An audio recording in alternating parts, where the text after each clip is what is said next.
hear me? Yes. Really good. This law firm has the pleasure of serving as the town attorney for the town of Fort Myers Beach. There is a published agenda today where we have filed 8 cases. However, since the filing, we have been able to work with property owners and would like to go ahead and continue 4 of those cases. So today we would like to present to you 4 cases. I have spoken with representatives who are present in the audience for all of the 4 cases. Okay, which ones are we going to hear today? The ones we're going to hear today on the agenda is agenda item A, which is 1035 Estero Boulevard, KLC Surf LLC, La Ola. Also, agenda item B, which is 1821 Estero Boulevard, Estero Boulevard Corp., and Stephen Larson doing business as Sun and Fun. Agenda item C, 2815 Estero Boulevard, Hempstead Associates LLC, and 81 Miramar Street, Patricia Smith, trustee. Your Honor, this is our first time working with you digitally, I guess is one way to say it. So I apologize if we hit some little speed humps today. But what we've tried to do is to send you an electronic copy of what our hearing exhibits are. We did file exhibits when we initially filed the case, but we've changed them a little bit, not a lot. We have provided print copies, or will be in the process of providing print copies to the representatives who are present, and you'll have your electronic version of it as well. Okay. I don't know your policy as far as swearing in witnesses for testimony, if you wanted to do that at the beginning or for each case. What is your pleasure?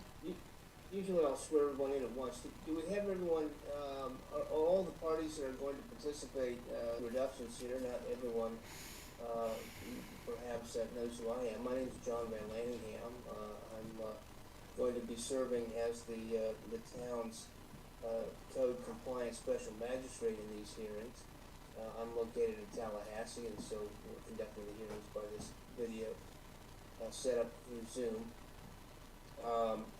I'm assuming that we'll call the cases in the order that you've listed them, A through D? Yes, Your Honor.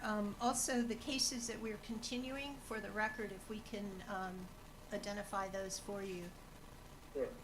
Because we do have some people in the audience that came just in case. Okay. To be continued is agenda item D, which is 4900 Estero Boulevard, owned by Island Towers Condo Association, continued to the February 4th hearing.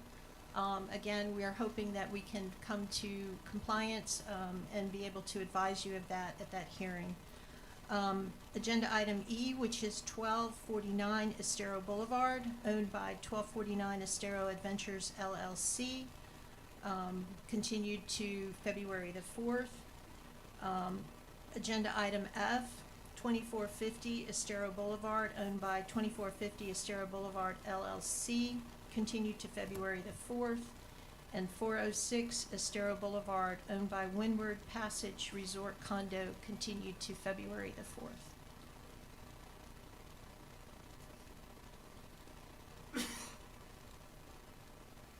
All right, very good. Are there any other preliminary matters that we ought to take up before we start hearing the cases? I don't think so, Your Honor. Or 004407 on the 004407 on the 19th day of November. And this case involves property that's located at 1035 Estero Boulevard. So I would like to go ahead and make some preliminary remarks regarding the nature of the complaint that precipitated the initiation for preservation in the record regarding the case. Let me just, before you do that, who's here on behalf of the respondent, the 1035 Estero Boulevard? Good morning, Your Honor. For the record, Amy Thibault with Retzel and Andrus. I represent the respondents. how do you spell your last name? Good question. T as in Tom, H-I, B as in boy, A-U, T as in Tom. Got it. All right. And do you have anyone here, who's your client rep? So for the property owner respondent KLC Surf LLC, we have Chris Primo, who is the manager of that entity. And then for the operator, the lessee of the restaurant, which is TEH4, we have Tom Houghton, who is the manager of that entity as well and can speak to the operational and development aspects factually as needed. All right, very good. Well, let me hear from the town and then we'll come back to you. Thank you, Your Honor. So, Your Honor, hopefully you've received our digital copy of the exhibits that we want to present to you today. We are going to attempt to put them on the screens that we have in our hearing room. And I'm going to walk through those exhibits as well as our code enforcement officer, Officer Yazzo, during his presentation. So the first exhibit is Exhibit A, and please bear with me. This kind of establishes the complainant in these code enforcement cases as well as the reasons why we're here doing this. It contains our first exhibit, first item in Exhibit A is a letter from FEMA, which is dated July the 19th. Can you move it to the next one? There we go. Okay. And this letter was addressed to Andy Hyatt, who is the town manager of Fort Myers Beach. The letter includes a summary of the town's noncompliance with its minimum floodplain standards and codes. Specific to this case is there is a reference on page 3, paragraph 2B, which requires the town to provide a plan for remedying any of the identified violations. So attached to that letter of July the 19th is the Town of Fort Myers Beach Post-Disaster Compliance Status Update Report from FEMA, and this identifies some compliance issues that the town has run into. Page 2 of the report specifically says that there was a failure in the town's permitting system which allowed the use of temporary non-compliant structures, including shipping containers and trailers / food trucks. And then the statement in the report is followed by a list of Town of Fort Myers Beach citations. Further down in on the page in paragraph 3, it says that non-compliant structures, parentheses, containers, and temporary structures that have been placed in the coastal high hazard zone, the VE zone, and the coastal A zone. Please provide a plan to remove these structures or bring the non-compliant structures or non-compliant additions into compliance, and confirmation that the town has stopped issuing permits for this type of non-compliant development. The letter of July the 19th of 2024 from FEMA to the town also included a deadline of November 18th for the town to remedy these violations brought to its attention. Shortly after the July 19th, the town council directed the town manager to stop issuing any type of permit for this type of non-compliant development because of the benefits that some of these businesses that operate out of these shipping containers and food trucks present to the residents. The town sent a letter to FEMA asking for its compliance date to be extended to June 2025, and I believe that letter is dated November the 1st, with a video link embedded in that letter. Guys, you guys gotta go up a little bit more. There we go. Is that, yeah. That's the July 19th letter. The July 19th. We're looking for a November 1st letter, but it is in the packet, so I'll proceed. But the letter also included a link to a video that was actually prepared by the respondent in this first case to show how quickly some of these businesses that are operating in these non-compliant structures could actually relocate in the event of a declaration of a hurricane warning from the area. I believe on the 12th, yeah, that's the letter. On the 12th of November, FEMA responded with another letter saying that it was not authorized to extend the existence of any non-compliant development, and further added that the purpose of these regulations is to protect lives and property in the special flood hazard area. FEMA went on to say that these non-compliant structures are in the most at-risk area, the VE zone, also known as the coastal high hazard area, which received a 14-foot storm surge during Hurricane Ian. So allowing these structures to remain in place presents a hazard to residents and businesses in the event of another storm, as demonstrated by Hurricanes Helene and Milton. So having received that letter, the town diligently worked with the property owners that had these non-compliant structures, and some actually in the aftermath of Hurricane Milton and Hurricane Helene were able to remove and from the property. Recently, on December the 16th, the town directed the town manager to rescind any remaining temporary use permits that were still out there. And again, the town continues to work with the property owners who have these non-compliant structures on their property to have them voluntarily removed. And as you see, based on the removal of 4 of the 8 from our agenda, we do have a good dialogue with our residents and businesses who have these structures there. However, we are compelled to bring some of them to you in the event that we're not able to reach any type of resolution. So at the end, we will summarize the various exhibits that we are presenting to you and ask that they all be put into the record. So providing you testimony today regarding the actual violation is Officer Thomas Yazzo, who will introduce himself, as well as Carl Thomas, who will provide you with their credentials and their case. Right. Did you want to call those witnesses at this time? Yes, sir. I would first call Officer Yazzo.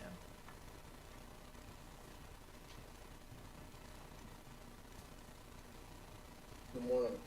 Good morning, Your Honor. Let me get your full name again for the record. My full name is Thomas, common spelling. Last name is Yazzo, Y-O-Z-Z-O. All right. Mr. Yazzo, you may proceed.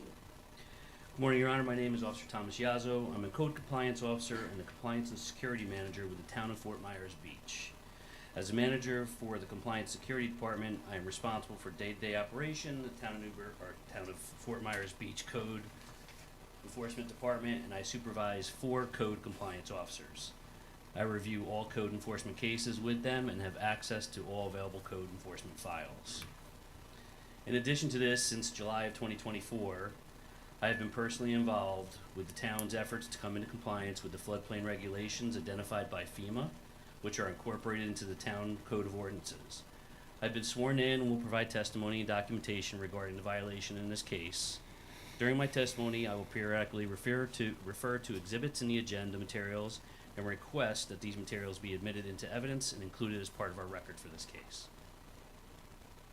Again, this is Fort Myers Beach Code Enforcement Case number 2024-0915, which is also identified as DOAH case number 24-004407. The subject property is located at 1035 Estero Boulevard, Fort Myers Beach, Florida, 33931. On September 19th, 2024, I observed a shipping container on the subject property, which I determined to be a non-compliant structure based on current floodplain regulations, inclusive of design codes required in special hazard areas as defined in Section 6-494 of Fort Myers Beach Code of Ordinances. The subject property is located in a coastal A, partially as identified in the latest floodplain map, and requires the structures to have a base flood elevation of 13 feet above sea level. I observed that the shipping container was not elevated, and to the best of my knowledge did not have the engineered plans for pilings and infrastructure. I then consulted with the Fort Myers Beach floodplain manager, Carl Thomas, who confirmed to me that the shipping container on the subject property was a non-compliant structure. Based on my observation and in violation on September 24th, 2024, and is sent a copy of it by certified mail return receipt to the address of record, specifically 2327 Nursery Road, Clearwater, Florida, 33764. Posted a copy of notice violation at the subject property and at Town Hall located at 2731 Oak Street, Fort Myers Beach, Florida, 33931. A copy of the affidavit of notice and posting of evidence of ownership is labeled Exhibit B. I would like to also include in the record, as well as affidavit of notice and posting, notice of the information about the case is also displayed on the Town of Fort Myers Beach website, easily located under the public notices. The respondent is present at today's hearing, is represented by Amy Thibault, an attorney for Rotzl and Andres. I did take photos to document the violation. I observed on September 19, 2024, they're clearly presented in Exhibit C. They contain true and accurate and unaltered copies of these photographs during my initial inspection on September 19, 2024. The photographs show that the shipping container is not elevated to 13 feet above sea level. Additionally, the photographs show there are 3 shipping containers. Belay that. Additionally, the photographs show that there are photographs showing permanent attached ramp and railings and decks and stairs. In my notice of violation, I gave LKC Surf LLC 30 days from September 19th to remove the shipping container from the property or to otherwise come into compliance with the town codes. I directed a reinspection of the subject property occurred on November 18, 2024 by Officer Danielle Batt, who I supervise, and she informed me that the shipping container remained on the subject property in the same condition as shown on the photographs I previously took, which were part of the case file. I directed Officer Batt to prepare an affidavit of noncompliance, and a copy of which is included in Exhibit D. The property owner received a letter revoking and rescinding its permit on December 19, 2024, a copy of which is also included in the file in Exhibit F and all agenda materials. As a result of the property owner's failure to remove the shipping containers or to bring the subject property into compliance with Section 6-501 and 6-525 of the town's Land Development Code, as identified in the notice of violation, the property owner was provided with a notice of today's code enforcement hearing as shown in Exhibit G, with the affidavit of notice and posting of today's hearing. In advance of today's hearing, I re-inspected the property yesterday, January 6, 2025, and took photographs again of the shipping containers with floodplain manager Carl Thomas present, which remains on the subject property in the same condition as I initially observed September 19, 2024. I would like to add those photographs into the record, which was sent to you via email as Exhibit H. At this time, Your Honor, I'd like to ask floodplain manager Carl Thomas to provide you with additional information regarding the town's code sections and ASCE 24-14 and what is needed for the shipping container on the subject property to attain compliance with the town's code. Thank you. Let me just ask you, there's new photographs, you said they were sent to me? Yes, sir. Your Honor, they were sent to your assistant, Janine. As to why this is a violation. Let's do this before we go to the next witness. Ms. Goopers, do you have any questions for Officer Yazzo? Anything you wanted to ask him? No, Your Honor, not at this time. Your Honor, I believe that, this was our first time working with DOAH, so we do have a set of the exhibits that the clerk mentioned. They're a little bit different than what is currently filed with DOAH, so that may be the reason why you're not able to see these pictures yet. I'll get them. If they have them, they'll get them. Let me ask Ms. Thibault if you have any questions for cross-examination here on this witness. My only question for Officer Yazzo at this time would be to confirm that you are finding this to be in violation due to failure to meet base flood or design flood?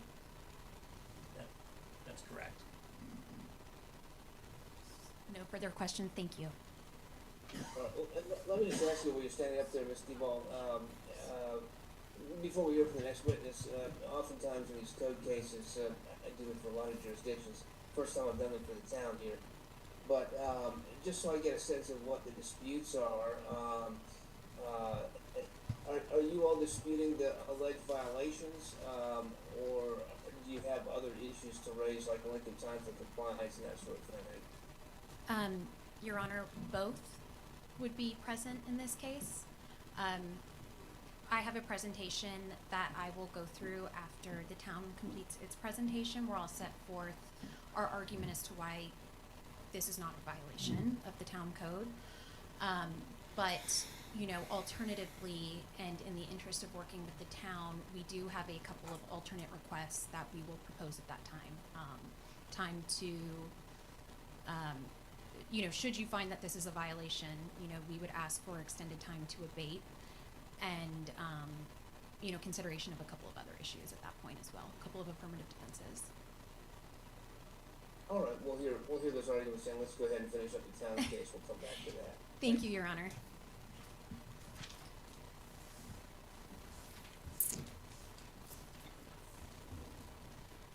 And I believe we can take next witness. Good morning, Your Honor. My name is Carl Thomas, and I am the floodplain manager for the town of Fort Myers Beach. I've been the floodplain manager for the town since, I have been a floodplain manager since 2011, and I received my certification from the Association of State Floodplain Managers in April of 2011. With my certification, I've worked with several local governments concerning flood regulations, such as those in effect in the town of Fort Myers Beach. And since May of 2024, I've been specifically working with town staff and representatives from the Federal Emergency Management Agency to meet the requirements of FEMA's post-disaster compliance report for Hurricane Ian, included in Exhibit A of the agenda materials. I am here to provide testimony regarding the noncompliance of the subject property, which is located in a high-risk flood zone. In September of 2024, I had conversations with Officer Tom Yazzo regarding his concerns that the shipping containers on the subject property were in violation of the town's floodplain regulations as claimed by FEMA in its compliance report. I explained the criteria that would need to be satisfied in compliance with Chapter 6, Division 10, Section 6-501 and 6-525 of the town's Land Development Code. A copy of Sections 6-501 and 6-525 and an excerpt from ASCE 24-14 are included in Exhibit E of the agenda materials. In summary, I explained to Officer Yazzo that Sections 6-501 states that any structure located in a flood zone, even if they are exempt from permitting per Florida Building Code, must be designed in accordance with the American Society of Civil Engineers, ASCE for short, Standard 24-14 for flood-resistant design and construction, where compliance includes elevating the structure to the base flood elevation plus 1 foot, anchoring the structure to remain in place during flood conditions, or having flood openings or breakaway walls that allow unobstructed passage of flood waters through the structure. Non-compliance with flood regulations not only increase the vulnerability of the structure itself, but also pose significant risk to public safety, neighboring properties, and the environment. Additionally, it jeopardizes the community's participation in the National Flood Insurance Program, potentially increasing insurance premiums for all residents. Subsequent to my September conversations with Officer Yazzo, I accompanied him on a site visit to the subject property during the second week in December, and most recently, another site visit yesterday, January 6, 2025. Again, we discussed the requirements of compliance under the town's floodplain regulations. For the purposes of illustration of the hazard non-compliant structures can cause, I have a photograph I received from Officer Yazzo taken after Hurricane Milton by Andrew Hyatt, our town manager. And what it shows is evidence of a non-compliant structure similar to what we're discussing today that was displaced during the storm and created a hazard to the residents of the town. The non-compliant structure ended up in the area of North Estero Boulevard. We have no evidence where the shipping container was initially located or of its owner. In my opinion, similar displacement is possible with non-compliant structures, such as what we're discussing today, and the subject property depending on the strength of the flood event. In summary, it is my opinion that the shipping container located on the subject property is non-compliant with the cited town's floodplain ordinances, and I would like to ask the judge to include a copy of ASCE 24-14 and Mr. Hyatt's photograph in record for this case. Thank you. All right, thank you, and let me ask, Ms. Stupers, do you have any questions for the witness? I do, Your Honor. Mr. Thomas, can you tell us a little bit more about the photograph? So you testified that it came through the town manager, but did the town manager actually take that photograph, or was it perhaps the director of public works? Photo came from the town manager, but I believe the photo was taken by the director of public works. Thomas, is that? Jeffrey O. Yes. That's it. Thank you. All right, any cross-examination, Ms. DeBall? None at this time. Thank you. All right, thank you.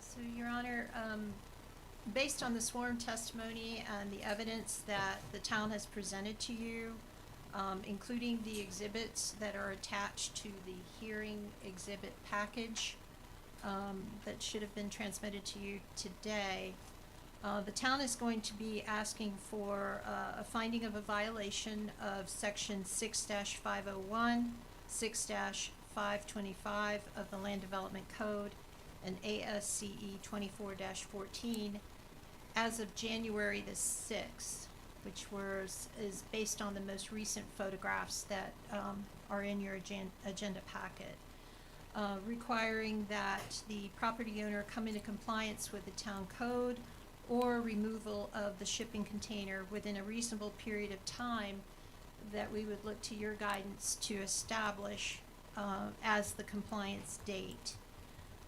Also a fine of $250 per day in the event that there is no compliance or the non-compliant structure has not been removed by your compliance date. An administrative fee of $250 to cover our expenses. And lastly, authorizing the town to abate the violation by the removal of the shipping container if compliance is not obtained by March the 1st, with any expenses that are incurred by the town to be paid by the property owner within 30 days.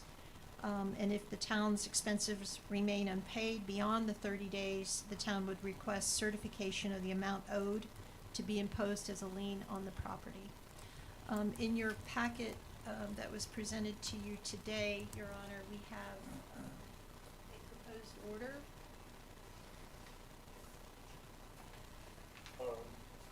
And I do have those, they've been emailed to me, I haven't Okay. Opened them up, but I see them there in the queue. Great, and we have basically identified the various exhibits that should be in the packet before you, that it is our intent to have presented those to you, and that's it. Or is the town recommending March 1 of this year as the compliance date? You mentioned that, No, we would request the authority to abate the violation on March the 1st. And that date is tied to the town's obligation to provide a status update to FEMA in April. So we would need a little bit of time to actually have it removed in the event they are not able to attain compliance. all right. Okay, very good. Let me hear from Ms. Tebow.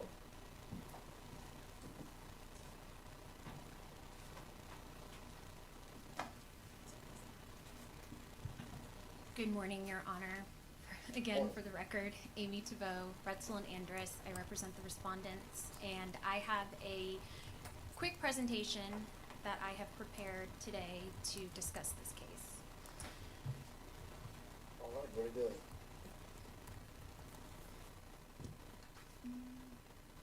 Maybe. I'm sorry, the clicker, I'm having a little, oh, there we go.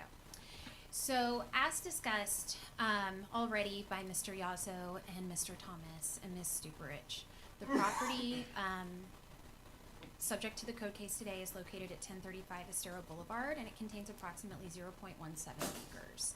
It is within the coastal A and VE zones, and it does consist of some development that has been discussed here today, including 2 modular shipping containers affixed to trailers, which has not been discussed to date, as well as decks, stairs, and ramps that are not structurally connected to the shipping containers and which were permitted separately. So they are structurally independent of the shipping containers, and the shipping containers are located on large trailers. I have some photos of those in a couple of slides.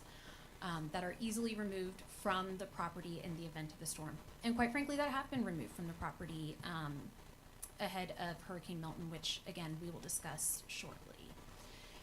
So the town has already gone through a lot of the history here and, you know, some of the facts leading up to the current proceedings here today. But of course, on September 28th, 2022, Hurricane Ian made landfall right here on the island. And along with many, many other uses on the island, the pre-existing restaurant and bar was substantially damaged and has since been demolished. In November of 2022, the respondents applied for and obtained a temporary use permit to operate the restaurant on the site out of temporary containers and with a mobile food truck. And then in February 2023, that's when the permit applications for the deck, stairs, and ramps were filed, and those permits were subsequently issued by the town.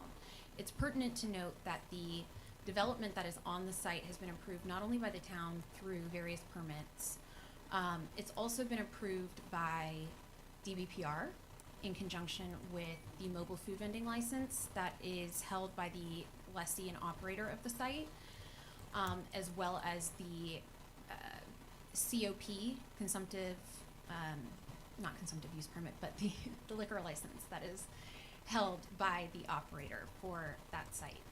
And this configuration has also been approved by the Department of Health as well. And it has passed all of those inspections. But as Nancy noted, in this past summer, 2024, FEMA sent a demand to the town mandating removal of a variety of temporary structures, including the containers, which were lumped into that.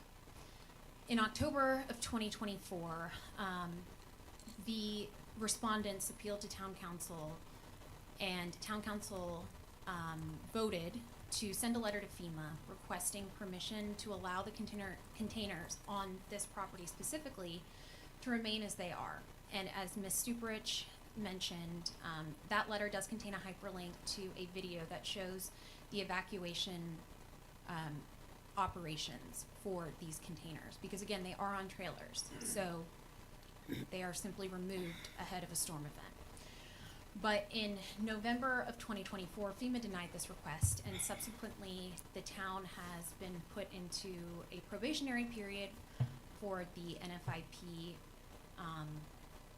program and as authorized under those regulations in the Code of Federal Regulations. And so they have, in conjunction with that probationary period, mandated that the town, of course, enforce what FEMA deems to be non-compliant structures and other, truly structures. So that is, again, why we are here today, just to reiterate what the town has already presented. And so these are photos of the trailers on which the shipping containers are stored. So, of course, this does not show the shipping containers on them, but there are a plethora of photographs of the site as developed that the town has already submitted, so we didn't want to be redundant. But we did want to include these photos just to show you. These are very large gooseneck trailers, and the shipping containers are affixed to these, and these trailers are located on the site. So the shipping containers actually are not affixed to the ground or to any type of permanent or semi-permanent foundation. They are affixed to these trailers. And as I mentioned earlier, ahead of Hurricane Milton, which made landfall in October on a Wednesday, a mandatory evacuation was issued for this property on that preceding Sunday at about 4 p.m. By 11 a.m. the next morning, that Monday, both of these shipping containers on their trailers had been removed from the site, taken off island and upland, and secured in a location where the containers and the trailers themselves were safe from the storm and the impacts thereof, and were subsequently brought back onto the site, safe and sound, and have continued to operate since then. So, as the town has already discussed, they are alleging violations of section 6-501 of their Land Development Code, which requires compliance with the American Society of Civil Engineers publication 24-14. And this is specific to buildings that are not regulated by the Florida Building Code. The second section of the Land Development Code that the town alleges has been violated is section 6-525, which imposes requirements for development that is not explicitly regulated elsewhere in the code.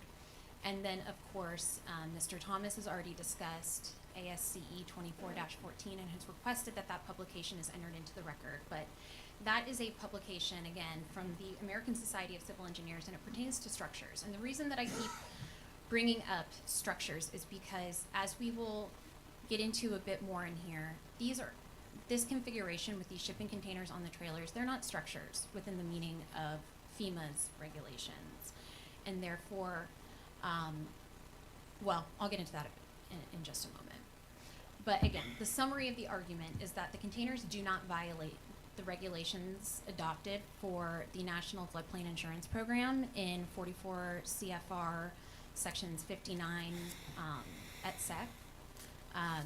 Specifically, there are some definitions in 44 CFR 59, but a lot of the requirements as far as, requiring structures to be at base flood or design flood, regulating recreational vehicles, regulating how this type of development can be undertaken is located in 44 CFR section 60. So we would ask that you do take judicial notice of those sections of the CFR. But further, as we will demonstrate, the containers are not in violation of the town's land development code either. Further, finding that the containers are a violation would implicate due process, because the government can't penalize conduct that is not expressly prohibited. And as we will get into, this configuration is not expressly prohibited by either the Code of Federal Regulations or the town's land development code. Further, we assert that even if this was a violation, the town would be equitably estopped from asserting these violations at this point. And finally, it's really imperative to mention the practical implications of this case.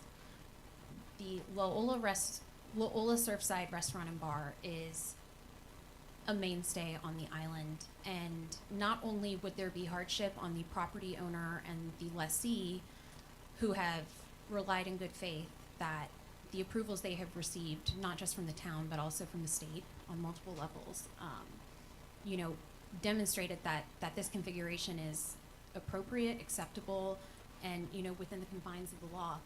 But there's also a plethora of folks that rely on the operation of this restaurant for their own livelihoods. The employees, the entertainers, and of course, the town itself is struggling to rebuild after Hurricane Ian.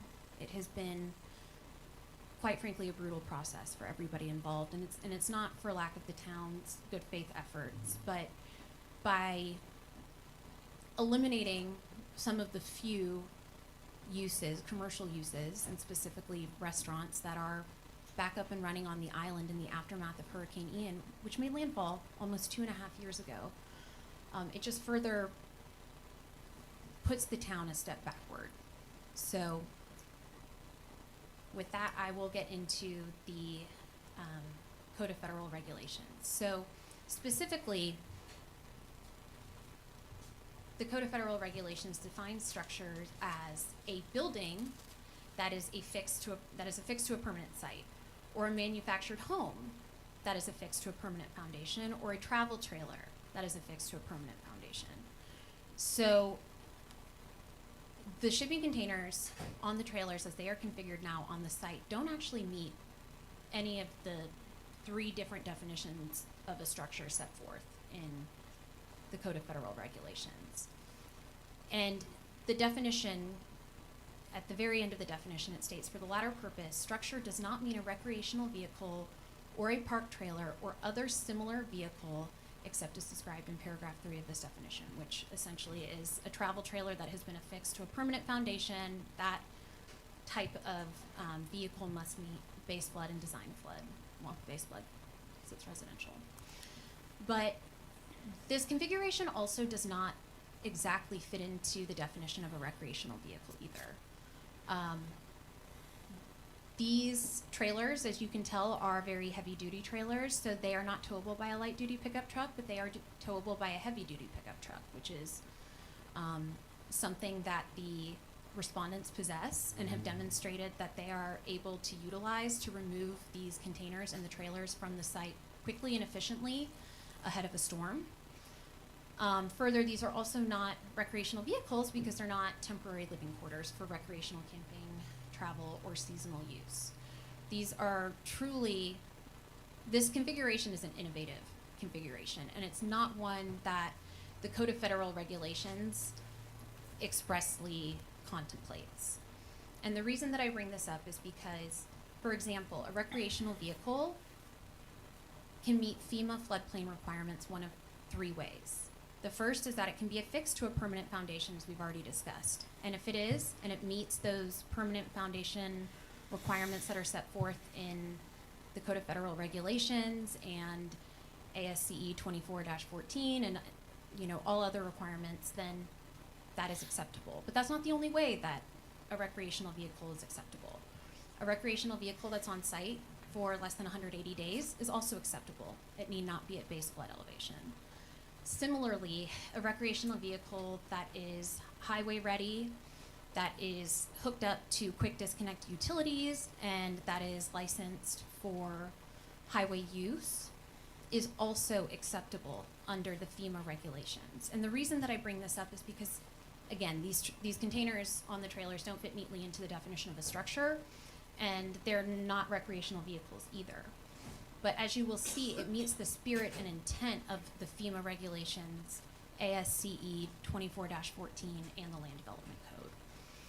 So here, structures where recreational vehicles can be compliant with FEMA regulations, via one of the 3 ways that I've just discussed, structures are handled differently. Structures are required to meet the base flood elevation, and depending on the zone that they're in, they have certain foundation requirements, certain types of pilings they need to use, certain types of materials, and all of that, again, is governed by, primarily for a site like this, 44 CFR 60.3, and also ASCE 24-14. But a lot of what those requirements also state is that, for example, if certain improvements can be removed from the property with at least 12 hours notice of the storm, that can comply with ASCE 24-14. Again, going back to the RVs, removing RVs from a site that that is in the path of a storm, where the RV maybe wasn't located at or above base flood, but that leaves ahead of a storm, that is also compliant. There's no penalty for that. So here, we don't have shipping containers that are permanently affixed to a foundation and just haven't met base flood. They are transportable, and as we've discussed prior, and I'm sure Tom Houghton, who is the manager of the lessee entity, will discuss later on if you have any questions. He can explain to you exactly how this evacuation process has been planned and has actually been undertaken, executed, and how it has succeeded. So we're simply here to state that, one, the configuration that we have, while we can't speak for every other shipping container on the island or temporary structure or whatever, here, this type of innovative development hasn't really been contemplated by the Code of Federal Regulations. And that's not unusual. I mean, we see innovation in a lot of industries, and the law is often slow to catch up on that, but the particular conduct that has been undertaken by the respondents is not actually in violation of any of the FEMA regulations. So this slide just, again, reiterates that. Now, getting into the case at hand, the containers don't violate the LDC. So the intent of the floodplain regulations, again, is to protect the public health, safety, and welfare, protect life, protect property. And as you will see, the configuration on this particular site does just that. The first alleged violation, of course, is of Section 6-501, which states that pursuant to Section 6-443 of the Land Development Code, buildings, structures, and facilities that are exempt from the Florida Building Code must meet the requirements of ASCE 24-14. So Section 6-443 of the Land Development Code lists a variety of structures to which this applies. They don't include the shipping containers themselves. So that's, I would just say, pertinent to note. I would argue that 6-501 Land Development Code actually does not apply to this property for that reason. So further, the containers are not actually exempt from the Florida Building Code. They are regulated as manufactured structures, which require insignias, and this is in conformance with with sections 553.35 to 553.42 of the Florida statutes, which provide the general Florida Building Code requirements for manufactured buildings and structures and other facilities like these shipping containers. But for this reason, Section 6-501, Land Development Code, does not actually apply to these containers. More importantly, Section 6-525, which is the second provision of the code that the town alleges has been violated, actually does apply to this, but we are in conformance with this requirement. So this is sort of a catch-all provision that states, general requirements for all other development that hasn't been explicitly contemplated in the town's floodplain regulations. So the first criteria is that it must be located and constructed to minimize flood damage. It must be anchored to prevent flotation, collapse, or lateral movement resulting from hydrostatic loads. It must be constructed of flood damage resistant materials, and it must have mechanical, plumbing, and electrical systems above the design flood elevation or that meet the requirements of ASCE 24. So it's important to note that ASCE 24-14, Part 7 or Chapter 7 governs the type of facilities that are contemplated in subsection 4 of 6-525. So specifically, the first general provision in section 7.1 is that either these utilities and equipment must be located above the minimum elevation, either base flood or design flood, or they must be specifically allowed below the minimum elevation and designed, constructed, and installed to prevent floodwaters, including any backflow through the system, from entering or accumulating within the components. So again, as I noted before, ASCE 24-14 really only applies to structures, but in the spirit of and intent of trying to meet these regulations, there is no evidence that the utilities, the mechanical, plumbing, and electrical facilities are actually not compliant with ASCE 24-14. So that meets that fourth criterion. As we've demonstrated, the containers have been designed and located to minimize flood damage. They've been designed in a way where, yes, they are located in a high-risk coastal area, but they are designed to be transportable. And we are fortunate to live in an area where, while we do get major storm events and major flood events, we typically have ample notice. And therefore, this design and location of the containers as they are configured on the trailers meets that first criterion set forth in 6-525. They are acceptable, and then when there is a storm event coming, they can be easily removed and quickly removed. As far as the second criterion, the containers are anchored and mobile to trailers, so they are there to ensure safety when located on the subject property, but they are transportable and have actually been transported before storm events, and then again, of course, after storm event coming back onto the site. And the containers are made of flood-resistant materials, and again, the plumbing, mechanical, and electrical facilities are, for all intents and purposes, appear to be compliant with ASCE 24-14. So for that reason, this is really actually not a violation of the Town's Land Development Code, and we would respectfully assert that, or we would respectfully request that you find that there is not a violation of those sections. And I will add that the law is required to provide fair warning of prohibited conduct. So the property owner and the lessee have taken every step in good faith to try to bring this restaurant and bar back to the island.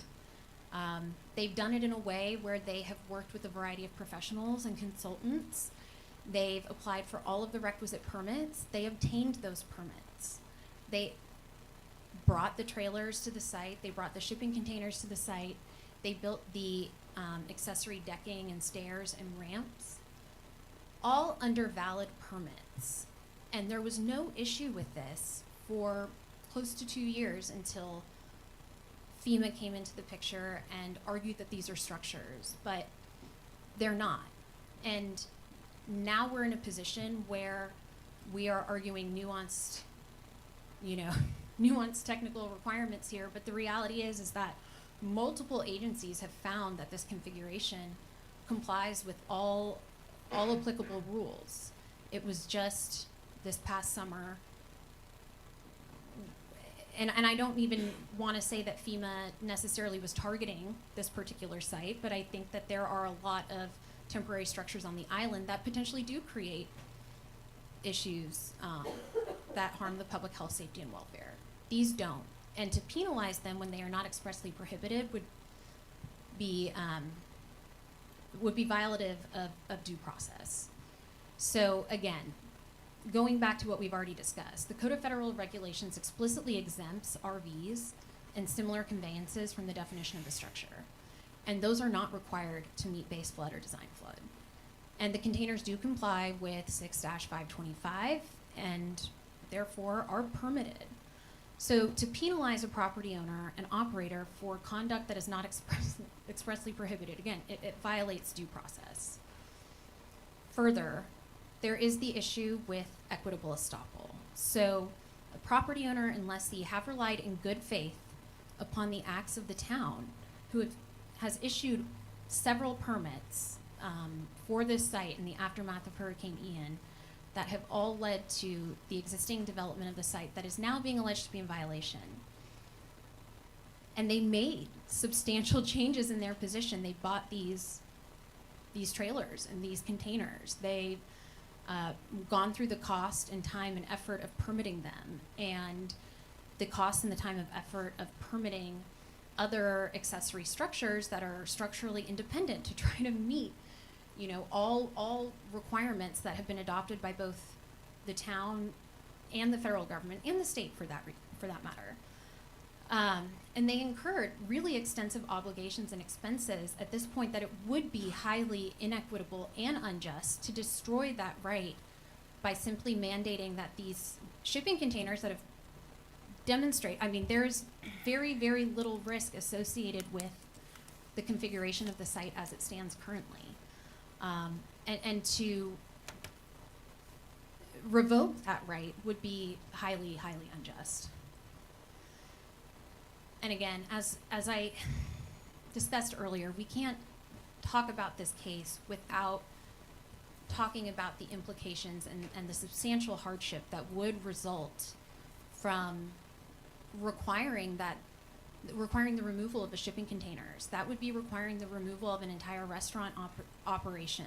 And not only that, it would be doing so in the midst of the busy season where they make a lot of, I don't know exactly what percentage of their revenues are obtained during season, but a lot of the revenue is obtained between Thanksgiving and Memorial Day weekend when snowbirds and other folks come into town to visit. Not only that, during this time, this is our dry season. So we are not in hurricane season. The risk of storms is far reduced between now and June. And there are many, many people that depend on this restaurant for their livelihoods. To simply say that this is a violation is pulling the rug out from under not just the property owner and the lessee, but also all of the employees, all of the entertainers, all of the people who in one way or another depend on DOAH for their and their families' livelihoods. So at the very least, at an absolute minimum, if you do find that this is a violation, we would ask that you would at least allow the restaurant to operate as it is configured now through Memorial Day weekend, because again, this is our dry season, very little risk of storms during this time. A lot of good can be gained for all of these folks that do financially depend on the DOAH, and it would also give folks enough time to plan for the next step. You know, how are they going to maintain that income stream should you find that this is a violation and you mandate removal of these structures? So that was a lot.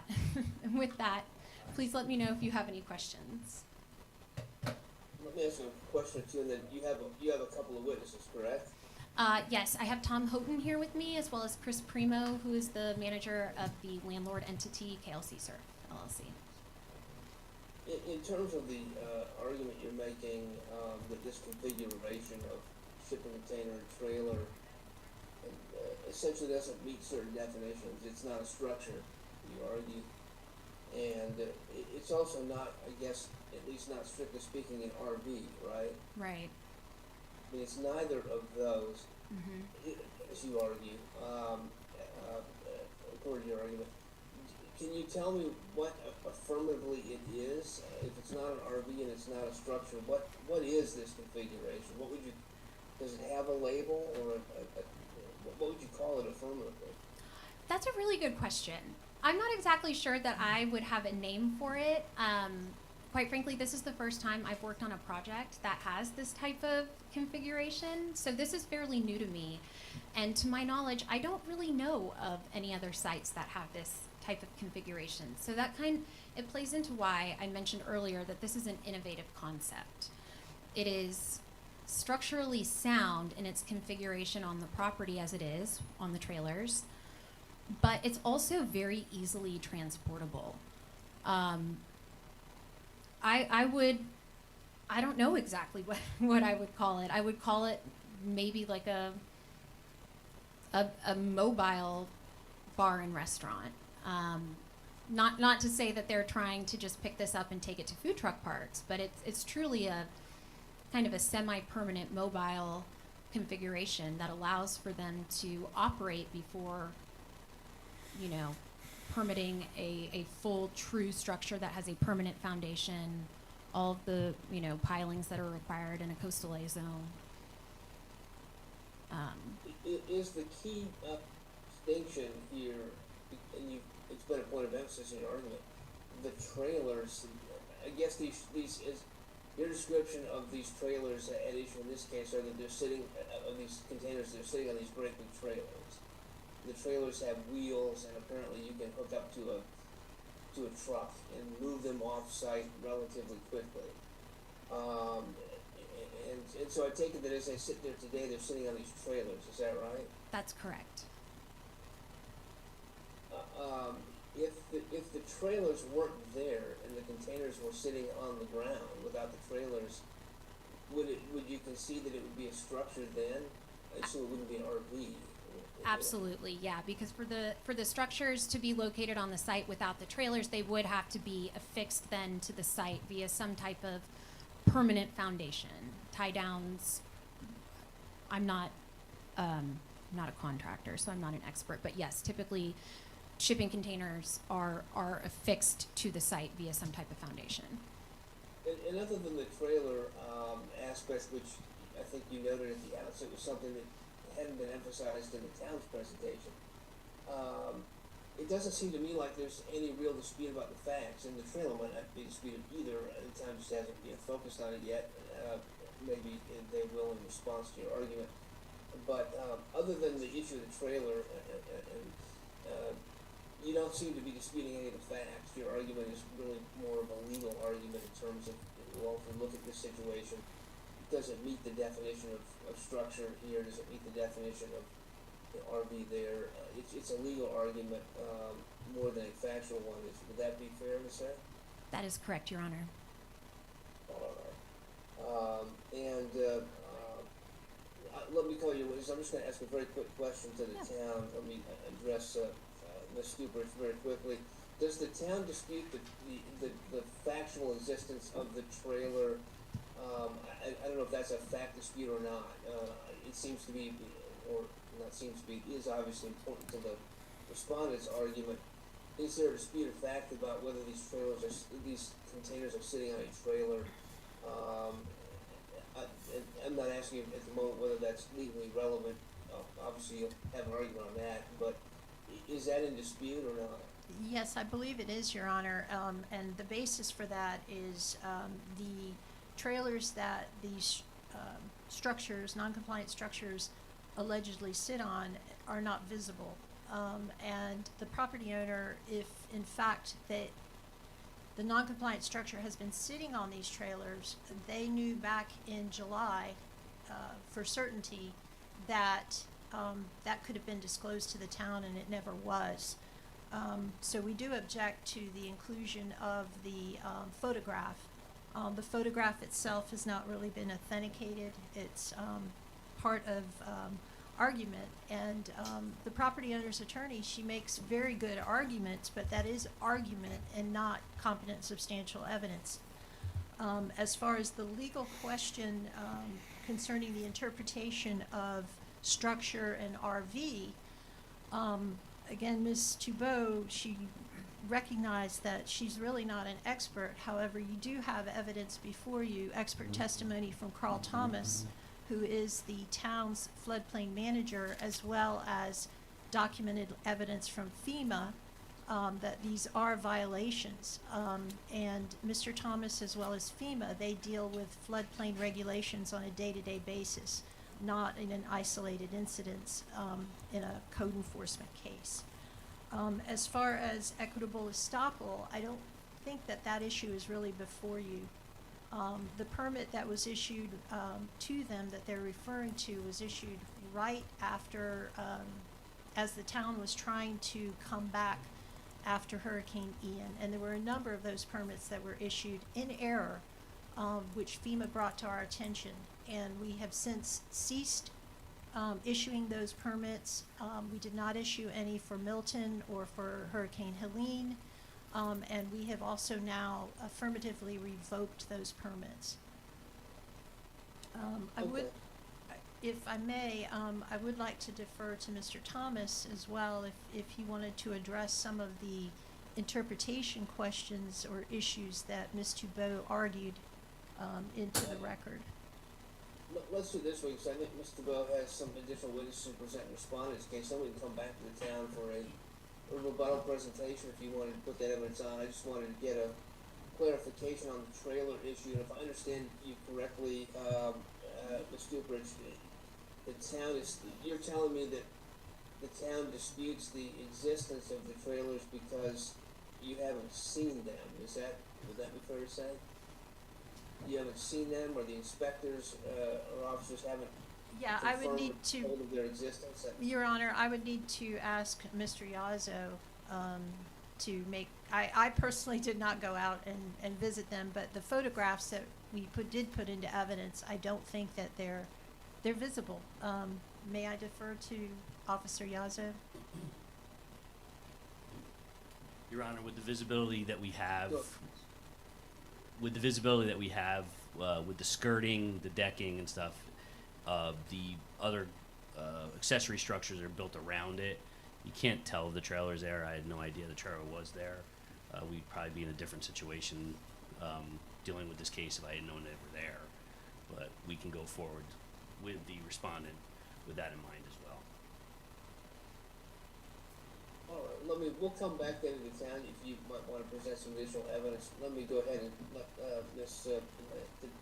Toubeau complete the respondent's case.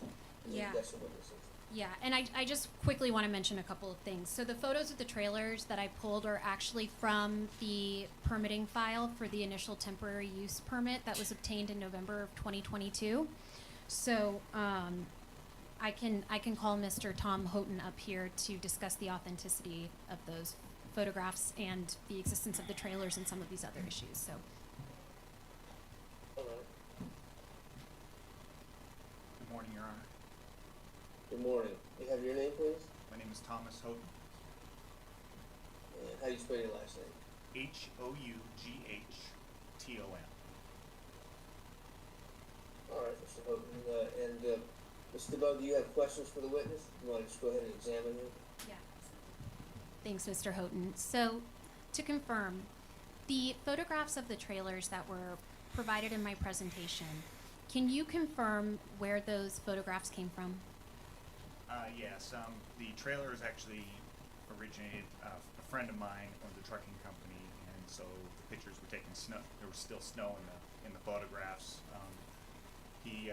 My friend drove those down from up north, after we had, worked out a compliance plan with the town. The shipping containers were originally, delivered and put on the ground, and the town, informed us that they would need to be elevated and put onto trailers, so the town was very well aware of the trailer's existence back then.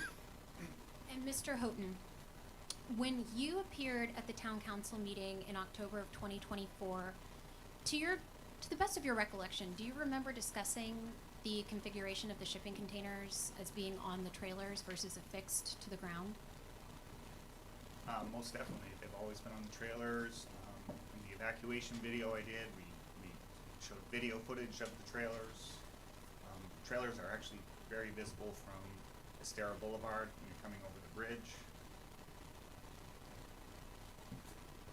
Thank you, Mr. Houghton. And I will also note, as Mr. Houghton just mentioned, the video that he is referencing showing the evacuation plan for these containers on the trailers, that is embedded in a hyperlink that was included in the town's letter to FEMA dated November 1st, 2024. So that is in the record, should you want to view that. I will also, I will just simply say I was not aware that there was a dispute as to the factual situation that these trailers were present. So I will let that be known on the record. We were also not aware that the town was unaware that the trailers were on site. Mr. Houghton, can you tell me a little bit can you elaborate on the evacuation that you did prior to Hurricane Milton, so we can have a better understanding of what happened there and how difficult or not difficult it was, and what kind of whether that type of evacuation plan is easily repeated going forward? Sure. Well, as you may have seen already, I prepared the evacuation video in September after getting word that the town was going to find me in violation because FEMA was coming down. So having done that, my team was ready to go, and the evacuation went very smoothly. It was just a matter of removing a little trim work. It prevents water from coming in between the two containers, but the two trailers just sit side by side, much like a boat would pull up to a dock. They can be easily backed in and removed from the 5-foot deck that wraps around to allow people to, and the ramping system that allows people to get up into the shipping container bars and bathrooms. Everything's on quick disconnects, much like an RV, with the sewer and the electrical a series of plugs that disconnect. All we have to do is remove the skirting from the front and hook on with a medium-duty pickup truck, preferably one with dually, dual tires on the back, that has a fifth wheel. So when we removed the shipping containers, we knew we had a period of time. The town had called for the evacuation order on a Sunday evening. We were pretty much ready to go, but we decided that we wanted to do it during daylight. So I let town staff and the mayor know that we would begin the evacuation the following morning. A gentleman that a friend of mine, Joe, J&E Excavating, that was driving the truck, decided that he wanted to do haul both trailers himself, and since we had the time, he removed the first trailer around 7 a.m. and we towed it all the way downtown to a friend's property that was outside of any flood zones, and then he returned and hooked on to the other pickup, or the other trailer, excuse me, and the second trailer was removed around 11 a.m. There was extensive video footage of that occurring, and town staff was very well aware that we did remove those. All that was left for Hurricane Milton was the deck. So I'm not sure where the confusion is with that, but by Saturday evening we actually brought everything back to the island, and we were open for a short time. Yeah, that's it. Thank you, Mr. Houghton. So to confirm, exactly how long did it take to remove both of these trailers from the site? We took approximately 4 hours to do it once we commenced that morning. We could have done it even sooner had we just driven over the bridge, unhooked, and come back and yanked the other one out. We could have done it within an hour. Thank you, Mr. Houghton. I believe, actually, Mr. Houghton, one more thing. Can you tell us about approximately how many employees you have, and independent contractors and other folks who rely on DOAH for some or all of their livelihood? Yeah, TEH4 Inc., which is my corporation, approximately employs 21 to 25 employees. Some are full, some are part-time. And then we have a whole host of entertainers that have been working with, that are 1099 employees, that have been working with me for years now. That we feature live music twice daily through most of the year. I've got the full season of entertainment bookings booked out. This is very important to me, but to all of them as well. So, thank you. Thank you, Mr. Houghton. That's all that I have. I appreciate your candor. All right, cross-examination? I just have a few questions. Mr. Houghton, go ahead, I don't want to step in front of you. You mentioned that you did get a permit, and when is that permit issued to you to use the trucks and fix it? Was it after Hurricane? The temporary use permit. Okay, so we received a few permits. The first one would have been for the food truck, which was shortly after. Which is not an issue in this Okay. case. So I believe the other permit for the use of the shipping containers was held up until we were able to buy the trailers, crane the shipping containers on top of them, and then build the deck. So first the town permitted the deck building permit, and then issued the temporary use permit for the shipping containers. Okay, I don't know that you really answered my question, so So the I'm gonna date- ask it this way. Was it prior to July 19th of 2024? Yes. And you mentioned that this was a heavy-duty trailer, not a light-duty one, is that correct? Could you give us more specifications regarding the trailer itself? Okay. So I think heavy duty was referring to the pickup truck. So the trailers are 40-foot gooseneck trailers, and they're 40-foot shipping containers sitting on top of them. So there's two separate trailers, both with 40-foot shipping containers sitting on them. They're sitting right next to each other. They have a hitch on the front of them that needs a fifth wheel in order to be pulled away. So any pickup with the fifth wheel, with the correct amount of ton weight, would be able to haul them away. I believe anything bigger than an F-250, F-350 with dual tires on the back would be ample to do so. And that's what we actually used. We used two different trucks separate. I think we used an F-450 to pull them away originally, and then an F-350 to bring them back. Okay, and I think you testified that it was approximately 4 hours for you to remove the structure and, the non-compliant structure and come into compliance, is that correct? Yes, I believe we started, the first shipping container trailer was removed around 7 a.m. and the second one left the property around 11 a.m. that morning. And that was roughly what time frame? That was in anticipation of the, can you give me a date of when that happened, when you moved those trailers? Well, it was the following morning after the evacuation order had been called for Hurricane Milton, it was a Monday morning after that evacuation order. I'm not sure of the date. Okay, so that was during the time frame when the town was on notice from FEMA that that these items or vehicles are non-compliant structures, and you removed them from the site, and then you chose to come back to the site. Once you went into compliance, why did you then go back into non-compliance? Well, we've always argued that we were not in non-compliance. Would be my answer to that. And,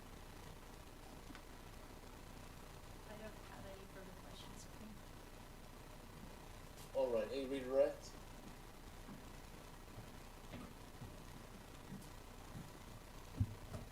Just to confirm, so there was some question about the dates. It is my understanding that you removed those trailers the Monday before Hurricane Milton made landfall, correct? correct. So if Hurricane Milton made landfall on Wednesday, October 9th, would it be safe to say that the dates of removal would have been, the date of removal would have been the morning of Monday, October 7th?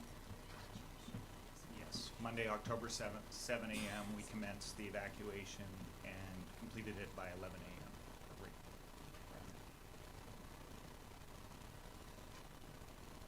And that is all I have for him this time. Thank you. All right, thank you, Ms. Hyman, thank you, Ms. Thibault. Do you have another witness? Not at this time, but if you have any other questions for either Mr. Houghton or Mr. Primo, I'm sure they would both be ready, willing, and able to answer those. All right, I don't think I have any further questions at this time. Does the town have any additional evidence to present? Your Honor, we would like to have the opportunity to have our expert floodplain manager to discuss the day-to-day interpretations and applications of some of the CFR sections that Ms. Thibault argued about. If I may call Mr. Thomas back to the stand. All right.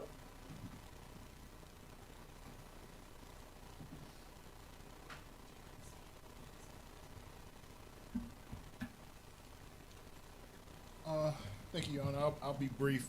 I think the primary challenge in this particular case in particular is it's kind of in that gray area between being a structure, trailer, recreational vehicle, some sort of hybrid in between. In terms of determining whether it's compliant in terms of meeting floodplain regulations, what we do know, it's not elevated, it's not anchored to remain in place during the flood event, and has no flood vents, no breakaway walls, so the water can't pass through the structure if they weren't able to remove it in time during a storm event. And the last issue with this particular case is in terms of the attachments to the structure. I know it was mentioned that there were some removal of trim work. I would just like to confirm that did not include any of the additional stairs or decks or porches that were adjacent to the structure, because in order to meet the requirements of a recreational vehicle, they would have to be completely detached.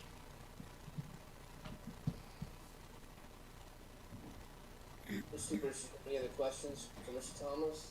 Not for Mr. Thomas, however, I would like the opportunity to let Mr. Yazzo, or Officer Yazzo, make a few more comments. Let me ask you if Ms. Tebow has any further questions for Mr. Thomas. Yes, just one quick question for you, Mr. Thomas. I'm sorry. Is it your opinion then that the minor trim work then is? I guess I'm just a little bit. I'm just seeking clarification on the distinction you were making between the trim work and the decking, because the decking was permitted as standalone, I believe, but the trim work is just separate. So. It was more so a question in terms of confirmation that the deck and the stairs during the tear down process to remove the structure from the Hurricane Milton evacuation, did that include any detachment of the deck from the trailer, because it can't be attached in any way to that structure. So I just want a confirmation. Thank you, Mr. Thomas. I appreciate it. Your Honor, Mr. Houghton is able to answer that question for Mr. Thomas. I'll just go ahead and take that, and then we'll come back to the town for the other witness.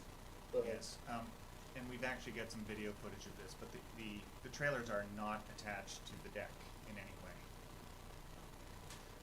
The deck is a permitted building structure separate from the trailers, and they are not attached. But what happens to the deck when you evacuate the container? It stays put? The deck stayed in place, yes. Okay. And the flood waters can flow underneath it, yes. All right. Okay. All right, thank you, Mr. Thank Houghton. And let me come back to Ms. Cooperage. You wanted to bring back the enforcement, the code officer? Yes, Your Honor. Your Honor, just to be clear, so we're clear on when this was posted, the 24th day of September is when the notice of violation was posted to the property. They left on October 7th through the hurricane and came back sometime thereafter.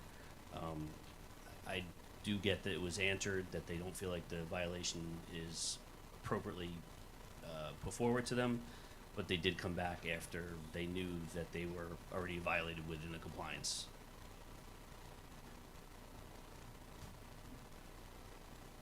Anything else? That would be it, Your Honor. Ms. Cooperage, any questions? Officer Yazzo? No, Your Honor. Any cross-examination, anything else that you have, Ms. Tebow? Just one final point to Mr. Yazzo's point as far as the timing with the NOV being posted on September 24th, 2024, and the subsequent evacuation about 2 weeks later. Simply getting a notice of violation does not mean that you are actually in violation.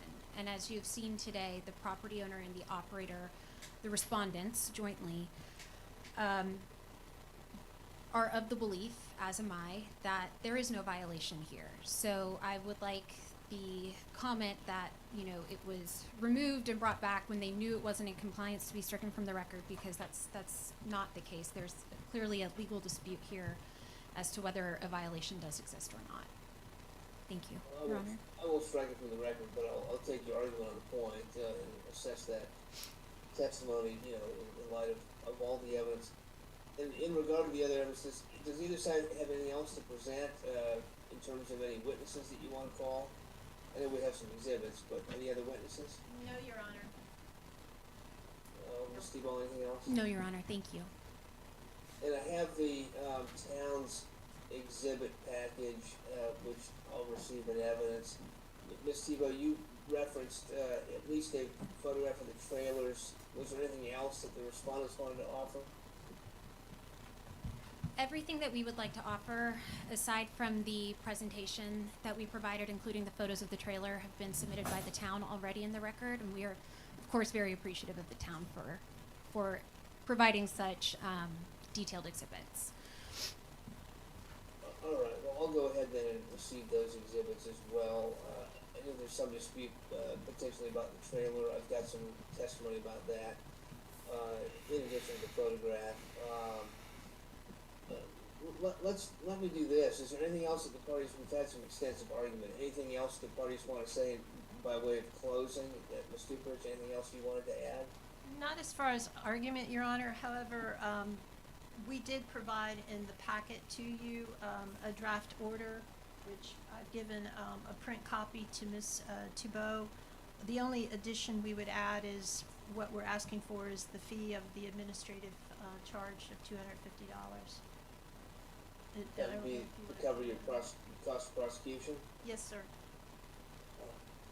All right, here's what I'd like to do on this one, because there's been some extensive argument and there's a legal position that the respondents are taking, that gets a little bit involved in these definitions.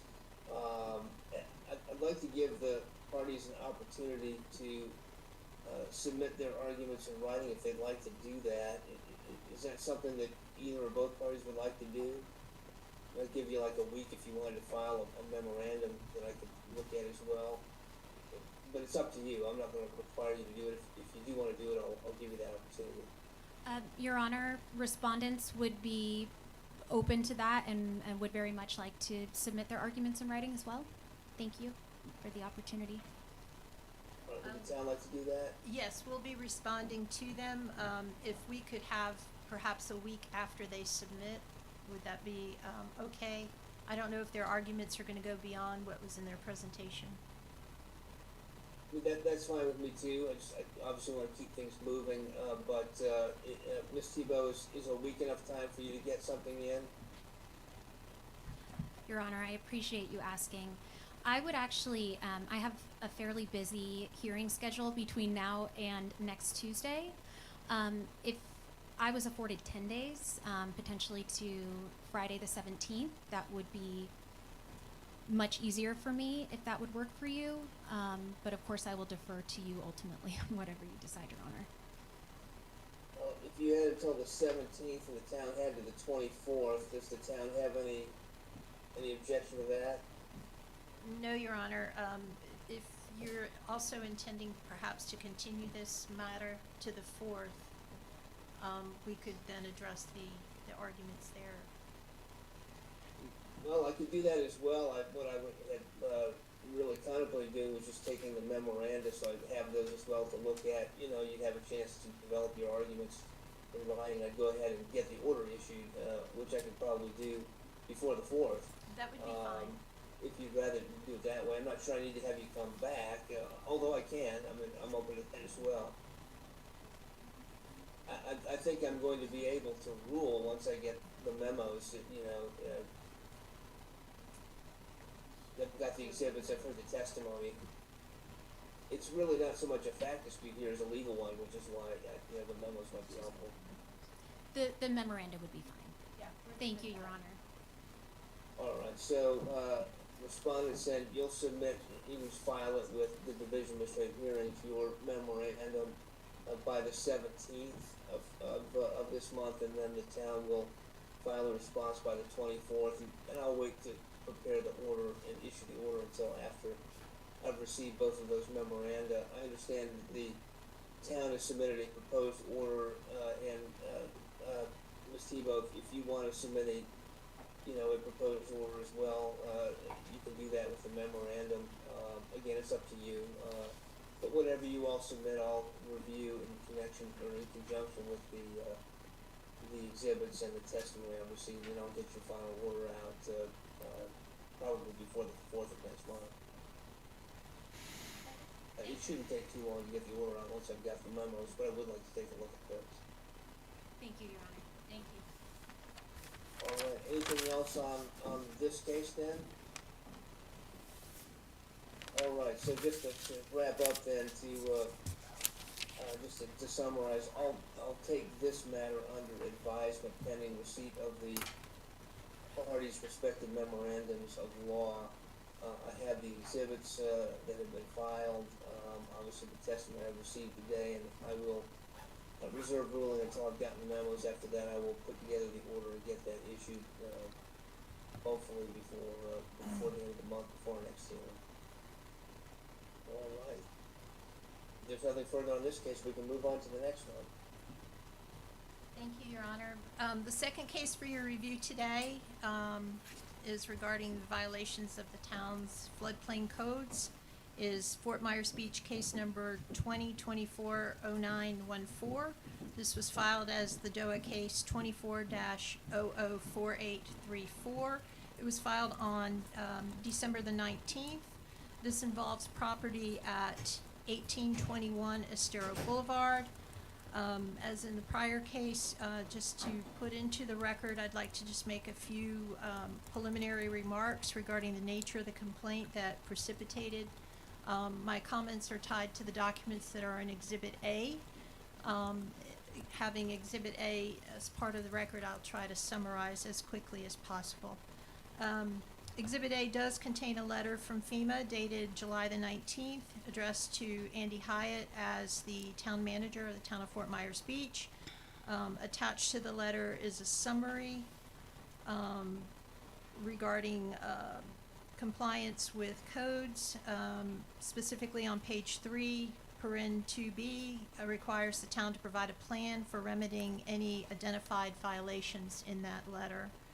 And attached to that letter is a more detailed report specifying that one of the violations is the failure in the town's permitting system to allow the use of temporary non-compliant structures, including shipping containers and trailers / food trucks.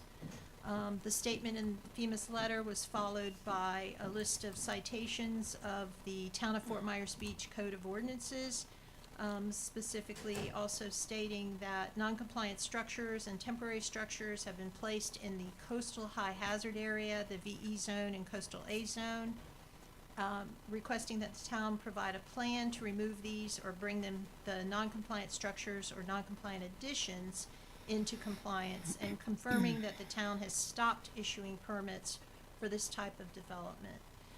The town was placed under a deadline of November the 19th. I'm not sure if it's the 19th or the 18th, but it's in the letter, for the town to remedy the matters. And then the town council directed the town manager to stop issuing these permits. These temporary permits were issued immediately after Hurricane Ian devastated the island to try to create some type of semblance of a town. And so because of the benefits that these businesses did provide immediately after Hurricane Ian, and continue to provide as the town goes through its rebuilding process, the town sent a letter to FEMA asking for an extension of its compliance date to June of 2025. Attached to that was a video showing how quickly some shipping containers can be removed from properties in the event of a declaration of a hurricane warning. FEMA responded that they're not authorized to extend the period of time, and went on to say that the purpose of these regulations is the protection of lives and property that is located in the special flood hazard area. That these non-compliant structures are the most at risk in the VE zone, also known as the coastal high hazard area, which did receive a 14-foot storm surge during Hurricane Ian. And allowing these structures to remain in place presents a hazard to the residents and businesses in light of another storm, as was demonstrated by Hurricane Helene and Milton. So again, some of these non-compliant structures have been removed voluntarily. On December 16th, the town directed the town manager to rescind any remaining temporary use permits that had been issued in the aftermath of Hurricane Ian. And the town continues to work with property owners who do have, in the town's opinion, non-compliant structures on their property to have them removed voluntarily. However, we haven't been successful in some situations, and unfortunately, we've had to bring these matters to you. We ask that you accept the exhibits that are attached to the hearing exhibit packet provided to you into the record. And also attached there are documents from the town clerk evidencing the revocation of the outstanding permits. So in this case, as in the other cases, you'll be hearing testimony from Officer Thomas Yazzo and our floodplain manager, Carl Thomas, and they will each introduce themselves and state their qualifications regarding this matter. So I defer at this time to Officer Yazzo. Good morning, Your Honor. Again, my name is Officer Thomas Yazzo. I'm a Code Compliance Officer and a Compliance Security Manager with the Town of Fort Myers Beach. As the manager of the Compliance Security Department, I am responsible for the day-to-day operation of the Town of Fort Myers Beach Code Enforcement Department, and I supervise 4 code officers. I review all code enforcement cases with them and have access to all available code enforcement files. In addition, since July of 2024, I've also personally been involved with the town's efforts to come into compliance with the floodplain regulation deficiencies identified by FEMA, which are incorporated into the town's code of ordinances. I have been sworn in and will provide testimony and documentation regarding the violation in this case. During my testimony, I will periodically refer to the exhibits and the agenda materials. I request that these materials be admitted into evidence and included as part of the record for this case. Again, this is a Fort Myers Beach Code Enforcement case number 2024-0914, which is also identified as DOAH case number 24-004834. The subject property is located at 1821 Estero Boulevard, Fort Myers Beach, Florida 33931.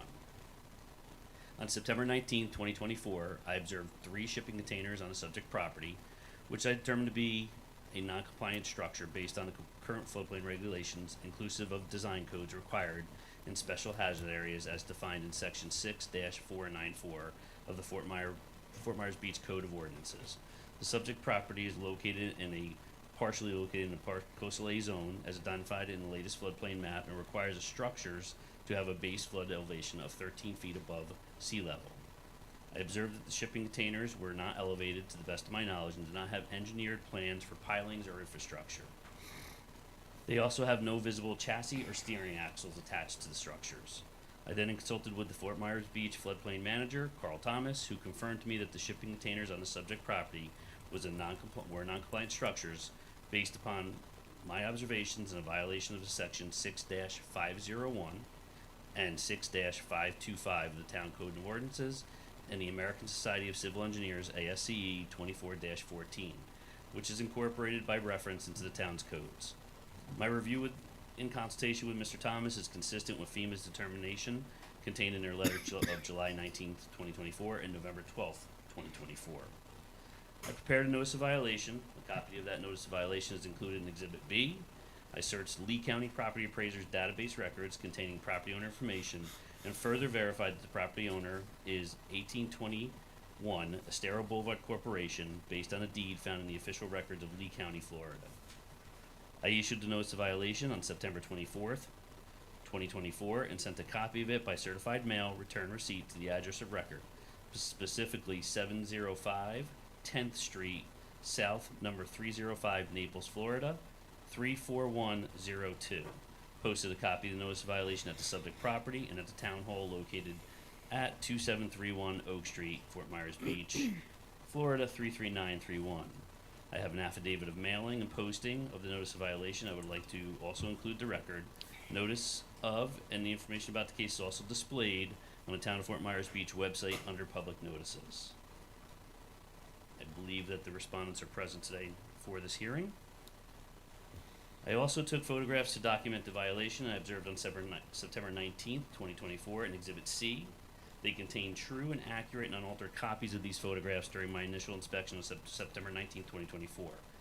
Photographs show the shipping containers are not elevated 13 feet above sea level. They do not They do not appear to have any visible chassis or steering axles, so they're not easily removed from the island with a light-duty truck. That's also in Exhibit B.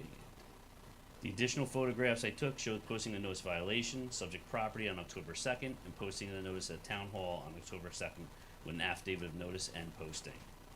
In my notice of violation, I gave 1821 Estero Boulevard Corporation 30 days from October 2nd, 2024 to remove the shipping containers from the property or to otherwise come into compliance with town codes.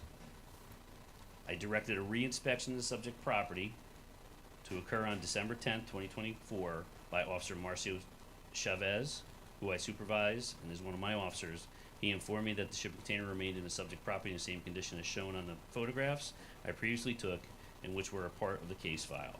I directed Officer Chavez to prepare an affidavit of noncompliance, a copy of which is included in Exhibit D in the agenda materials. The property owner received a letter revoking and rescinding his permit on December 18th, I believe, 2024.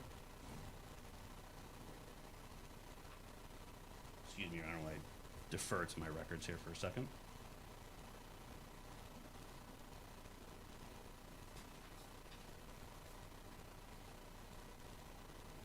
December 19th, 2024, a copy of which is included in Exhibit F of agenda materials. As a result of the property owner's failure to remove the shipping containers or to bring the subject property into compliance with Section 6-501 and 6-525 of the Town's Land Development Code as identified in the notice of violation, the property owner was provided with a notice of today's code enforcement hearing as shown in Exhibit G, a copy of which is being presented at today's hearing. In advance of today's hearing, I inspected the property yesterday, January 6, 2025, and took photographs of the shipping containers with floodplain manager Carl Thomas present, which remains on the subject property in the same condition as I initially observed on September 19, 2024. I would like to add those photographs to the record as Exhibit H. At this time, Your Honor, I would like to ask floodplain manager Carl Thomas to provide you with additional information regarding the town's code sections and ASCE 24-14 and what is needed for a shipping container to attain compliance with the town's code. Thank you, Your Honor. Let me, before we take the next witness, let me ask who's here on behalf of the respondent? The landowner, property owner, and tenant. Yeah.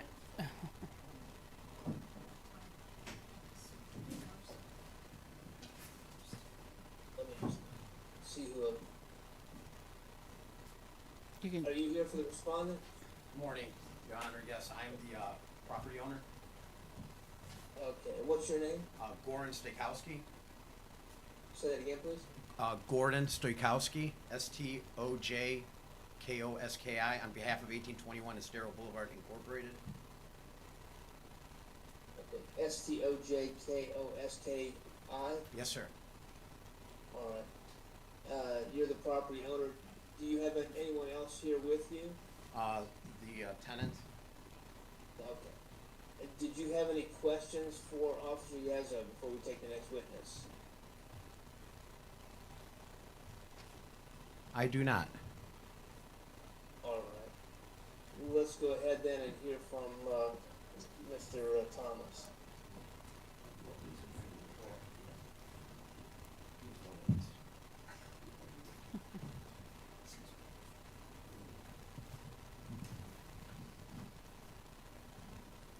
Good morning again, Your Honor. Again, my name is Carl Thomas, and I'm the floodplain manager for the town of Fort Myers Beach.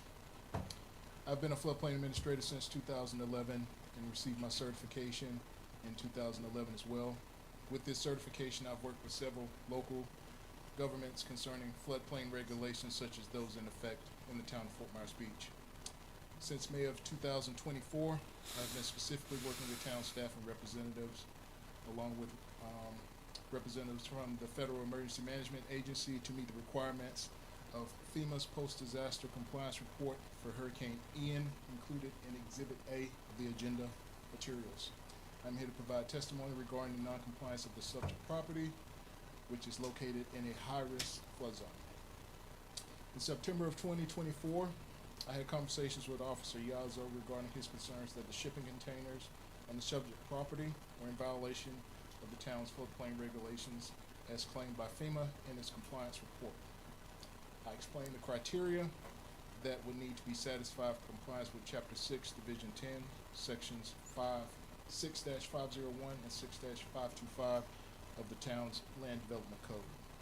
A copy of the code is in an excerpt of ASCE 24-14 are included in Exhibit E of the agenda.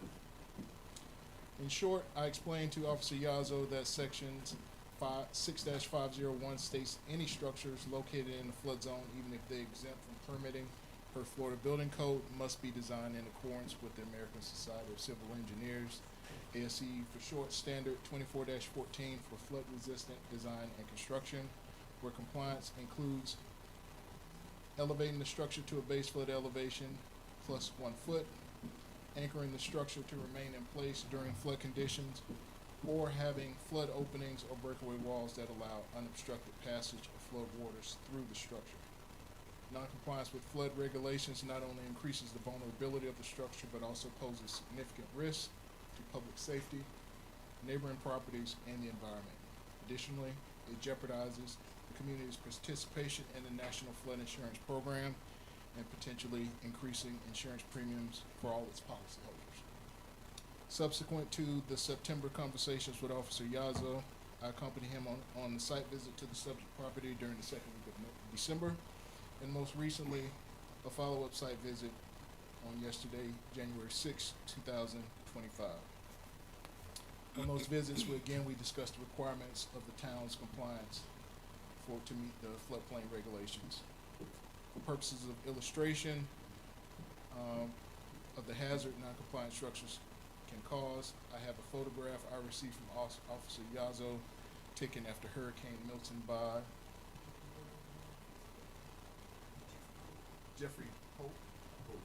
Jeffrey Hogue, showing evidence of a non-compliant structure that was displaced and created a hazard to the residents of the town. In my opinion, similar displacement is possible with non-compliant structures such as the subject property, depending on the strength of the flood event. In summary, it is my opinion that the shipping containers located on the subject property are non-compliant with the cited town floodplain ordinances, and I would like to ask the judge to include a copy of ASCE 24-14 and Mr. Hyatt's photograph and record for this case. Mr. Hogue, I apologize. Mr. Hogue's photograph and record for this case. Right, Ms. Stupovich, do you have any additional questions for Mr. Thomas? Not at this time, Your Honor. All right, does the respondent have any cross-examination, any questions for Mr. Thomas? No, Your Honor. All right, does the town have any other evidence to present at this time? No, Your Honor, just again, we've provided a draft order to you.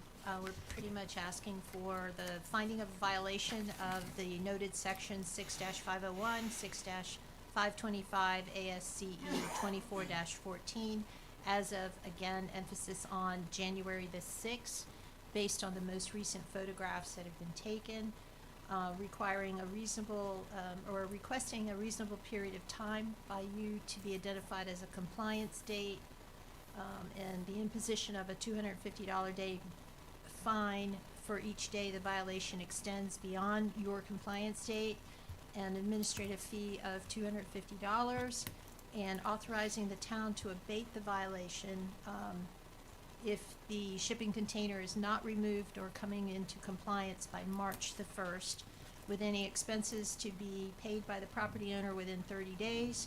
If not paid, the town would come back to you requesting certification of the amount owed to be imposed as a lien on the property. All right, very good. Let me come back into the respondent, and you may present your case. Thank you, Your Honor. As the landowner and business owner of the property before the storm, I had a very successful restaurant there that employed about 40 full-time employees. Obviously, the storm wiped us out completely, wiped out a family home that was also behind the restaurant. So after the storm, everyone was trying to see what we could do to pick up the pieces and how to recuperate and move forward with life on Fort Myers Beach. So with that said and done, Steve had a bicycle rental business on the island that was in the same situation that most of the business people were in the area. Lost his structure, completely wiped him out. So he approached me to see if I was up to the idea of leasing the outdoor parking lot space that we have to see if he can somehow, some way, try to recuperate and open up his business. Wonderful idea. I think that Fort Myers Beach also thought it was a wonderful idea to have a small business willing to take the risk to reopen right after a catastrophe and service the people of Fort Myers Beach. You know, without people like myself, let's say, and Steve that are willing to take the risk to reopen something that was devastated without any guarantee what the future may behold. The city's stance is that they issued permits on error. Well, that's very easy to say. Well, you issue a permit and then the business person takes out a loan because he got wiped out to move forward and rebuild and invest and buy these trailers that were approved by the city that issued the permit. They specified what kind of trailers they needed to be, with axles, with tires, so that they could be moved if need be, let's say within a few hour notice, which Steve has done. And there are, under Exhibit H, the pictures that they have are actually great pictures. So these are cargo containers that already have the axles and trailers on them. Mr. Steve feels confident that if he needed to remove these in an emergency situation with 3 tractor trailer trucks, they could be removed within an hour, let's say. So permits that were issued, investments were made, trailers were purchased, or cargo containers were purchased specifically to comply with the permit so that he can open up this small business to service the city of Fort Myers Beach. So that's where we're at. My question to the city is, to the attorney, to see whether they could answer this: if FEMA didn't get involved, would these trailers be compliant? These cargo containers that were originally approved by the city and permits were by error issued. So without FEMA strong arming the city, the question is, are these trailers non-compliant?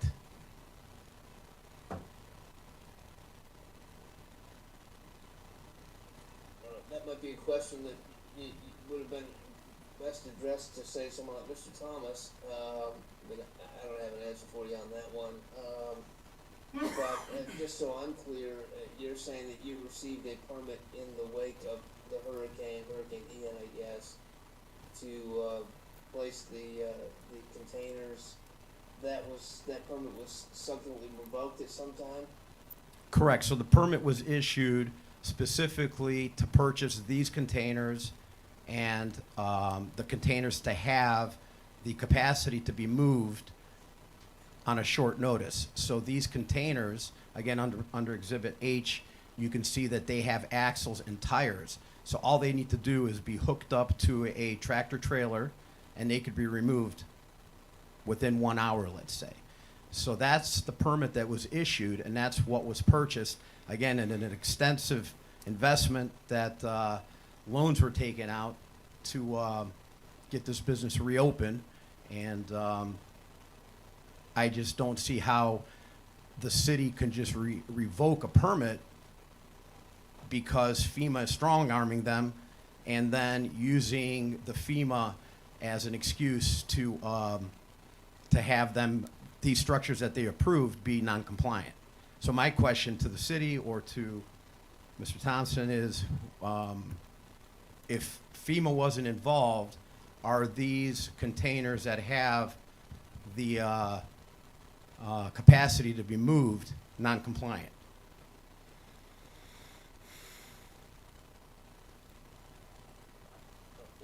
You're saying that the permit was revoked? It was revoked a month ago, not even. So the permit was revoked a few weeks ago, Your Honor. Okay. And I'm assuming that the permit was revoked in retaliation for the assumption that these containers were non-compliant. Again, nothing was proved because the city says they're non-compliant because FEMA's telling them they're non-compliant. I mean, I'm just curious to see what the city thinks that if FEMA wasn't involved, whether these containers are compliant or non-compliant.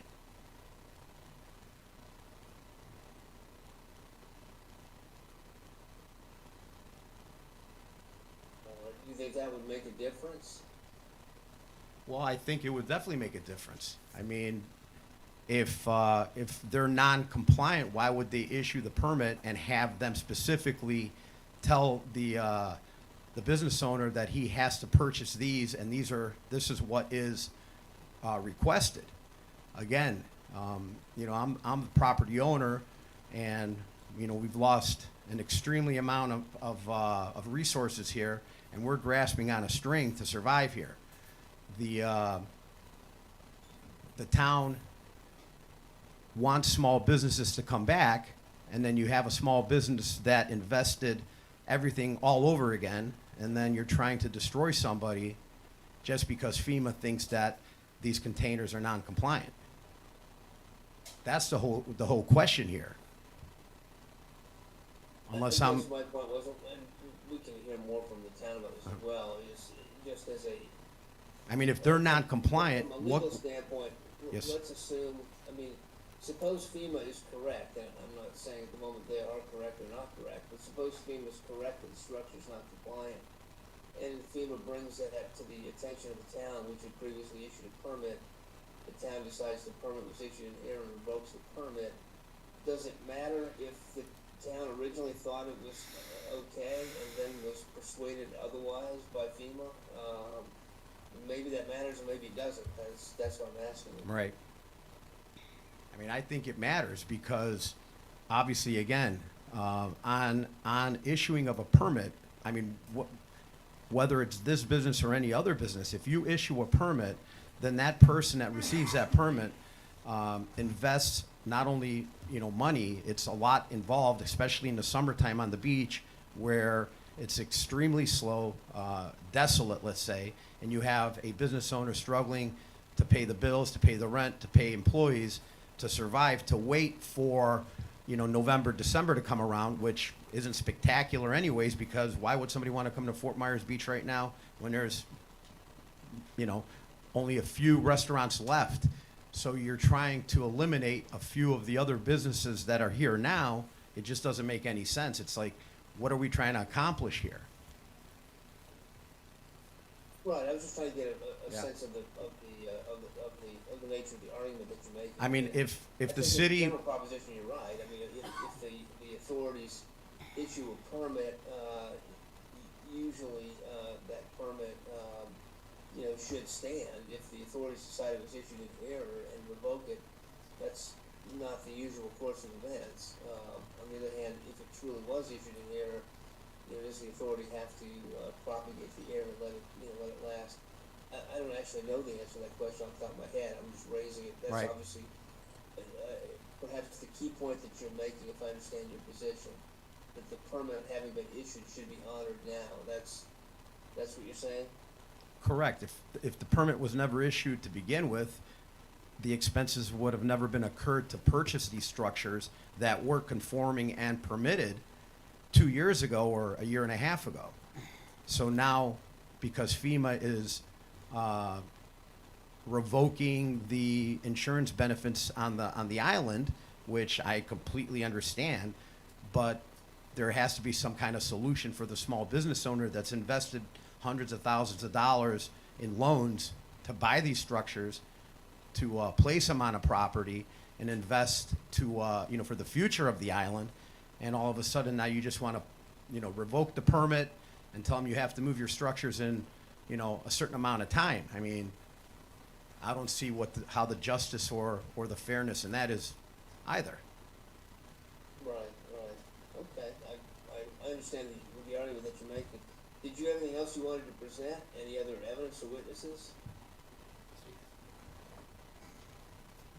Yes, Your Honor. My name is Steve Larson, and I'm the operator of the business, the co-owner. The corporation is MADL LLC, doing business as Sun and Fun Sport Rentals. So, as Gordon said, based on the permit that we received from the city, which we received after extensive meetings with a lot of people at the town, submitted drawings and everything, they issued the permit, and then we subsequently invested, it is hundreds of thousands of dollars, not for these structures, but for the equipment that we rent. We rent golf carts, bicycles, scooters, amongst other things, e-bikes. So, and just to get the business going, it was several $100,000. So, going out of business is not an option, all right? We also invested in making these containers look really nice. Okay, they're not just containers thrown, you can see by the pictures. So my request from this would be, I guess, first of all, I'd like to just keep the containers like they are, on wheels, on axles, able to move. But if not, I want clarity from the town on what I can do. And I also would like time to remove the containers, not during our busy season, which was mentioned in the previous case. So it would be a burden right now to have to deal with all this. In June, it wouldn't be such a burden. So that's my request. What would you do to keep the business operational if the trailers were, if the containers were moved? Well, that's what I have to discuss with the town. What can I put there? Okay. You know, the containers were, quite honestly, the containers were at the town's insistence because they wanted everything inside. They wanted nothing, didn't want any bicycles outside or anything. So I ended up with 3 40-foot storage containers. I could do without that if we didn't have to have everything inside.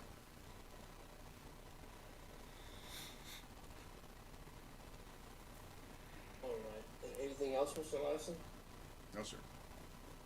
Let me ask Ms. Cooper, do you have any cross-examination for either of the witnesses? We've got, I do, Your Honor.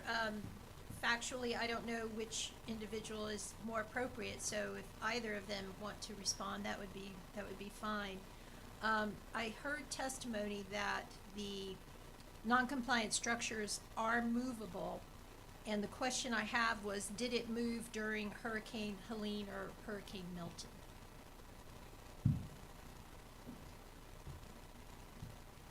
The answer to that is no.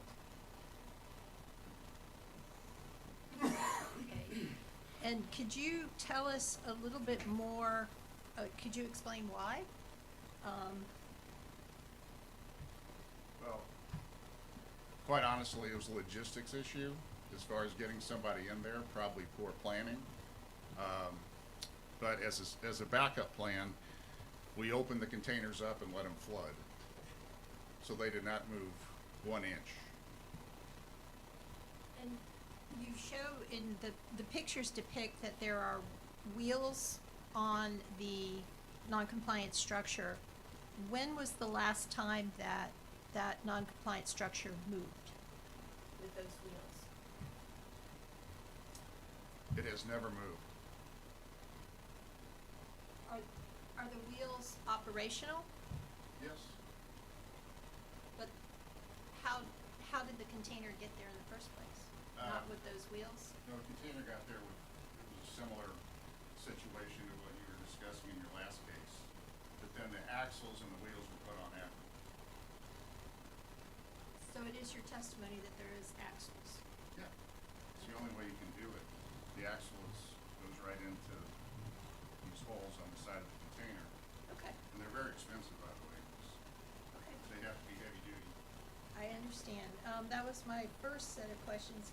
My second set of questions is that there was reference made to the permits that the town had issued in the aftermath of Hurricane Ian. Were there any conditions that were placed on your permit? You didn't I don't have a copy of your permit in the record. Yes, to my recollection, they first of all had to be on wheels. And like I said, the equipment had to be inside. Those were the two things that I remember.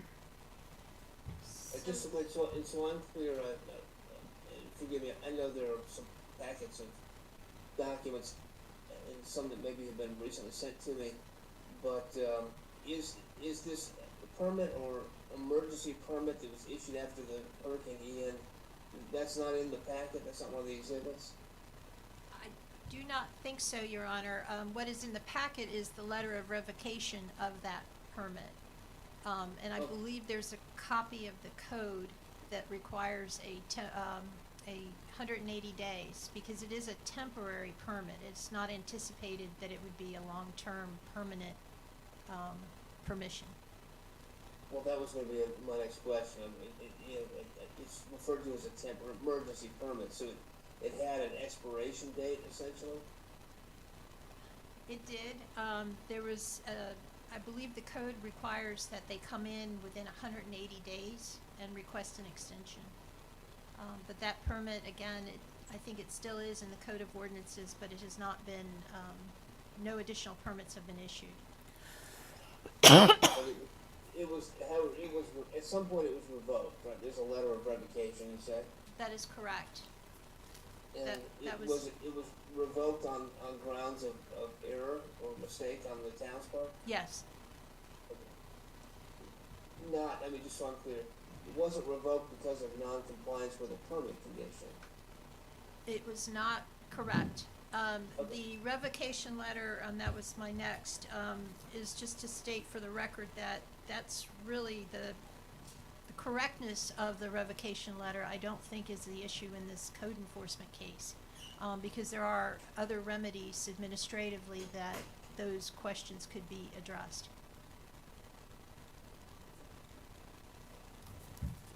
Your Honor, Go ahead, yes. I can provide a copy of the permit, and it had no expiration date. Okay. But Ms. Stupert raises a valid point, however, about the remedies for, say, a wrongful termination of the revocation of the permit, and I'm not saying that it was, improperly revoked or not at the moment. I'm just, in terms of remedies for that situation, I'm not sure that the code enforcement proceeding is the place to do that. Has the respondent taken any action to dispute or challenge the revocation notice? Yeah, go ahead. And it may be the time to use it hasn't even run, but Yeah. just asking if anything's been done. We have not, Your Honor. Okay. We decided to come to this hearing. Okay.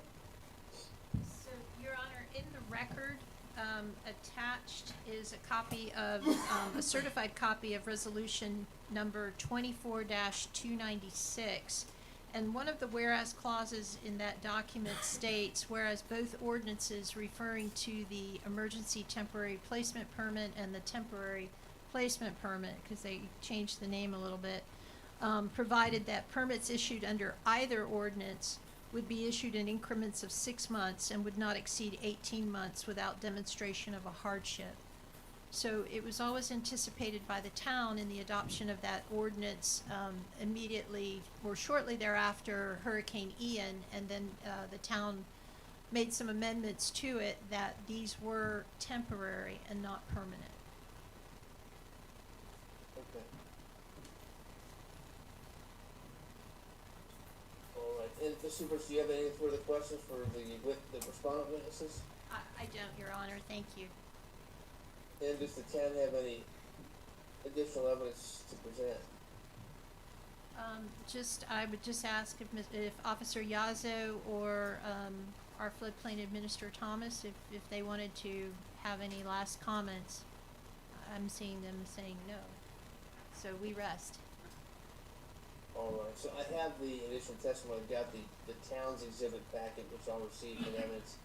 Did the respondent have any documents to present, apart from what the town already has?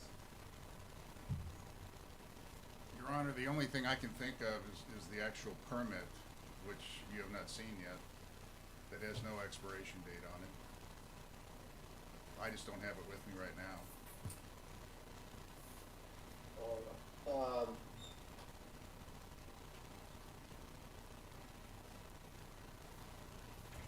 Is that something that you wanted to submit?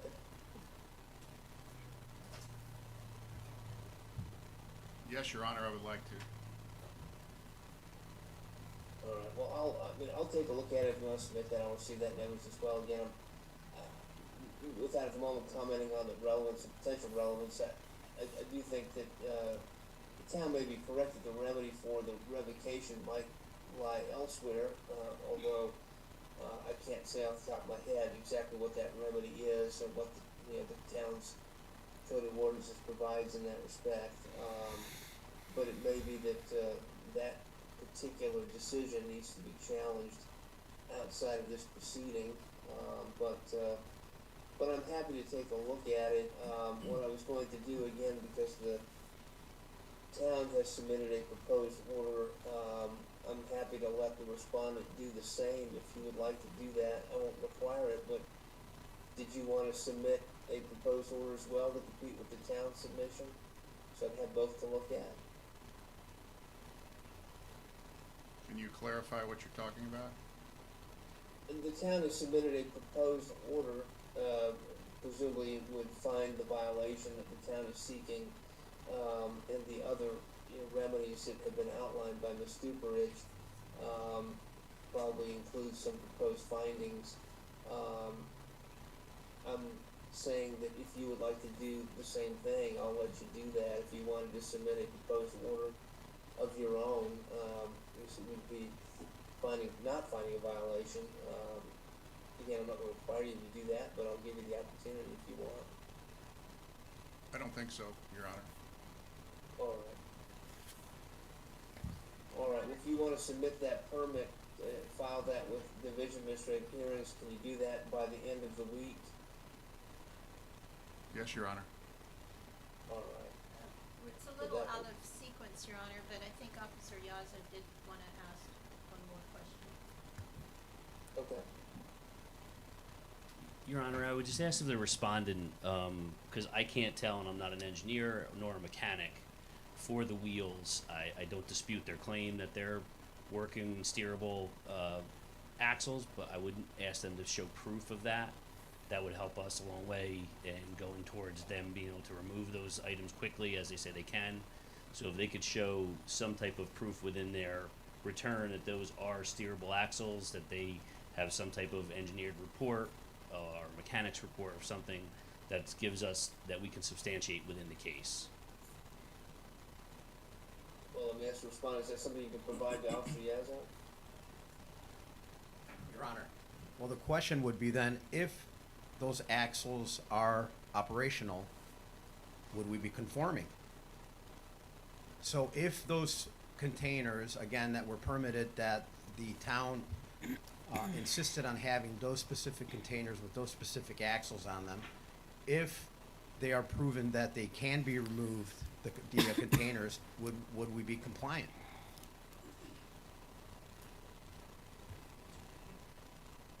So the answer to that would be that that is one part of compliance.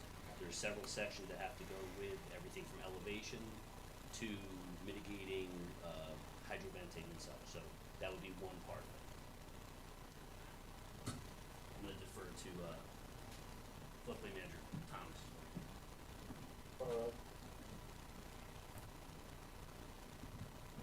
Just to clarify, if these structures are deemed highway ready, licensed and highway ready, that they're able to be removed off site during the event of a flood event, then that would be the only requirement that they would need to do. Say that again, if they were licensed, in other words, if it were more like an RV, you're saying? Yes, I mean, similar to the discussion that we had with the previous case, if we had, because based on the site evidence, it's hard to tell that the wheels and axles that were installed on the structure were quote-unquote highway ready. If they could demonstrate that and they had the proper documentation to certify that, then it would not need to meet the flood resistant requirements because it would be able to be taken off site during the event of a storm. I mean, essentially, that's a compliance issue. I mean, if I find a violation and it's established a compliance date, and before that date, the respondent came forward with sufficient proof of highway readiness and the license and so forth, they might be able to establish compliance that way. Correct. Okay. All right, very good. Well, I will, Mr. Larson has indicated he wants to submit that permit. I'll take a look at that, with the other exhibits. You submit that to me by the end of the week, that's January 10th. I'll reserve ruling until I receive that. After that, I will get together, make a decision, get an order out. Probably shouldn't take too long to get the order out. But I'll wait until I receive that, as well. Is there anything else that we need to do on this case? Anything from either side?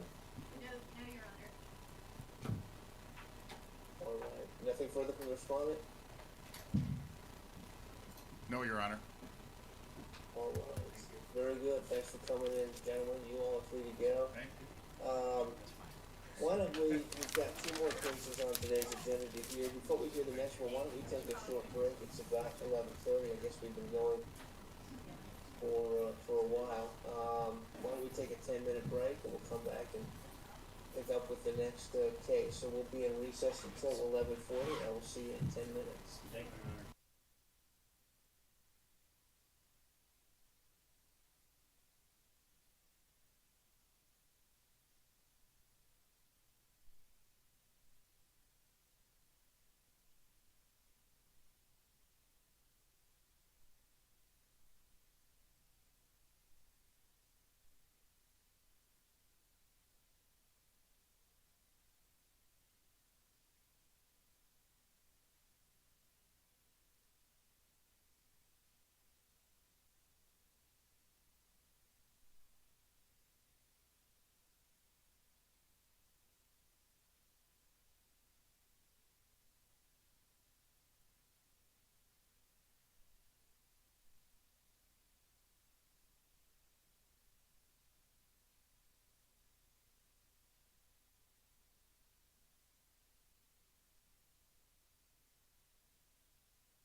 we are, Your Honor. It's still morning. What we would ask is if we could hear agenda item G, move that one forward. Their attorney has indicated he does have a court hearing later this afternoon. We don't have any objection to it if you don't, Your Honor. That's fine with me. Okay. So this case, again, is regarding violations of the town's floodplain codes. This is Fort Myers Beach case number 2024-09-12, and this was filed as DOAH case number 24-004844 on the 19th day of December. So it involves property that's located at 81 Miramar Street in Fort Myers Beach. And I would like to make some preliminary comments. Again, I will try to keep them brief, regarding the nature of the complaint that precipitated the initiation of this code enforcement case for preservation in the record. Primarily, my comments are regarding the documents that have been included in Exhibit A. Very briefly, there is a letter dated July the 19th from FEMA to Andy Hyatt, serving as the town manager. The letter includes a summary of the town's noncompliance with its minimum floodplain management standards and codes. Specific to this case is a reference on page 3, paren 2B, which requires the town to provide a plan for remedying identified violations. And in addition, attached to that letter is a Town of Fort Myers Beach Post-Disaster Compliance Status Update Report, again identifying compliance issues. Specifically on page 2, the report states failure in the permitting system, which allowed the use of temporary non-compliant structures, including shipping containers and trailers/food trucks. The statement is then followed by a list of the Town of Fort Myers Beach code citations. Further down in paragraph 3A, the report says non-compliant structures, containers, and temporary structures have been placed in the coastal high hazard area, the VE zone and coastal A zone, requesting that the town create a plan to remove these structures or bring the non-compliant structures or non-compliant additions into compliance, and confirm that the town has stopped issuing permits for this type of non-compliance. The July 19th letter from FEMA had a deadline of November 18th for the town to address these concerns. The town shortly thereafter, directed the town manager to stop issuing any temporary permits for these type of non-compliant development.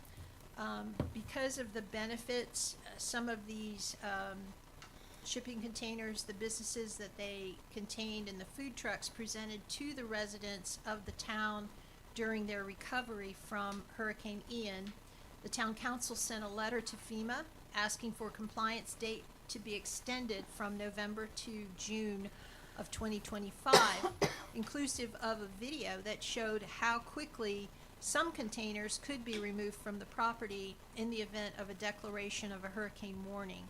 However, FEMA responded in November saying that it was not authorized to extend the existence of any non-compliant development, and further added that the purpose of the floodplain regulations is to protect lives and property in the special flood hazard area. FEMA noted that these non-compliant structures are in the most at-risk flood area, the VE zone, known as the coastal high hazard area, which in the past during Hurricane Ian received a 14-foot storm surge. And FEMA told the town that allowing these structures to remain in place is a hazard to the residents and the businesses in the event of another storm, such as demonstrated by Hurricanes Helene and Milton. So since November, some of the non-compliant structures, and actually prior to November, in the wake of Hurricanes Helene and Milton, many of them voluntarily came into compliance or were removed. On December the 16th, the town council directed the town manager to rescind any remaining temporary use permits that were in effect, and the town continues to work with property owners who we have identified non-compliant structures on their properties to have these structures voluntarily removed. However, in some cases, we must now seek code enforcement action to achieve our goals. So we ask that you accept the letters in Exhibit A and the remaining letters, documents that have been included as exhibits for this hearing. Providing testimony to you today on behalf of the town in this case is Officer Thomas Yazzo and Floodplain Manager Carl Thomas. They will each introduce themselves and provide you with testimony regarding their qualifications and actions that they have taken. All right, very good. And before we hear the testimony, let me just ask, who's here on behalf of the respondent? Good morning, Your Honor. My name is Eric Stocks. I'm here on behalf of Respondent Mark Alexa for Quick E-Bikes. He's the tenant on the property, not the property owner. How do you spell your last name? S-T-O-C-K-S. Something sounds. You're their attorney? Yes, sir. Very good. The tenant's All right. attorney, Your Honor. All right, very good. Well, let me hear from the town, and then Mr. Stocks will come back to you.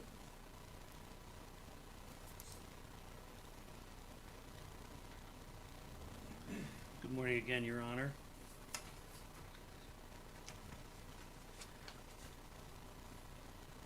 My name is Officer Thomas Yazzo. I'm the Code Compliance Officer and the Compliance Security Manager for the town of Fort Myers Beach. As a manager of the Compliance and Security Department, I am responsible for the day-to-day operation of the town of Fort Myers Beach Code Enforcement Department, and I supervise 4 Code Compliance Officers. I review all code enforcement cases with them and have access to all available code enforcement files. In addition, since July 2024, I've personally been involved with the town's efforts to come into compliance with floodplain regulations identified by FEMA, which are incorporated in the town's code of ordinances. I've been sworn in and will provide testimony and documentation regarding the violation in this case. During my testimony, I will periodically refer to the exhibits in the agenda materials and request that these materials be admitted into evidence and included as part of the record in this case. Again, this is Fort Myers Beach Code case number 202-40912, which is also identified as DOAH case number 24-004844. The subject property is located at 81 Miramar Street, Fort Myers Beach, Florida, 33931. On September 19th, 2024, I observed 2 manufactured sheds on the subject property, which are determined to be a non-compliant structure based on current floodplain regulations, inclusive of designs required in special hazard areas, as defined in Section 6-494 of the FMB Code of Ordinances. The subject property is located in the coastal A zone, as identified in the latest floodplain map, and requires structures to have a base flood elevation of 13 feet above sea level. I observed the manufactured sheds were not elevated and, to the best of my knowledge, did not have engineered plans for pilings or infrastructure, with no visible chassis or steerable axles. I then consulted with the Fort Myers Beach Floodplain Manager, Carl Thomas, who confirmed with me that the manufactured sheds on the subject property was not compliant structure on my observation, in violation of Section 6-501 and 6-525 of the Town Code of Ordinances and the American Society of Civil Engineers, ASCE 24-14, which is incorporated by reference to the town's codes. My review in consultation with Mr. Thomas is consistent with FEMA's determination contained in the letters of July 19, 2024 and November 12, 2024. I prepared a notice of violation and then searched the Lee County Property Appraiser's database records obtaining property owner information and determined that the property owner is Patricia O. Smith in trust as a trustee of Patricia Smith in trust. I issued the notice of violation on September 19th and sent a copy of it by certified mail return receipt to the address of record, specifically 60 Riverside Boulevard, number 1808, New York, New York, 10069. Posted a copy of the notice of violation at the subject property and at the town hall located at 2731 Oak Street, Fort Myers Beach, Florida, 33931. A copy of the notice of violation, an affidavit of notice of posting, and evidence of ownership from the property appraiser's website, and a warranty deed recorded as instrument 202-3000399-457 in the official records of Lee County, Florida, are included in Exhibit B. Notice of information about the case is also displayed 24 hours a day on the Town of Fort Myers Beach website under public notices. And respondents are here today for the hearing.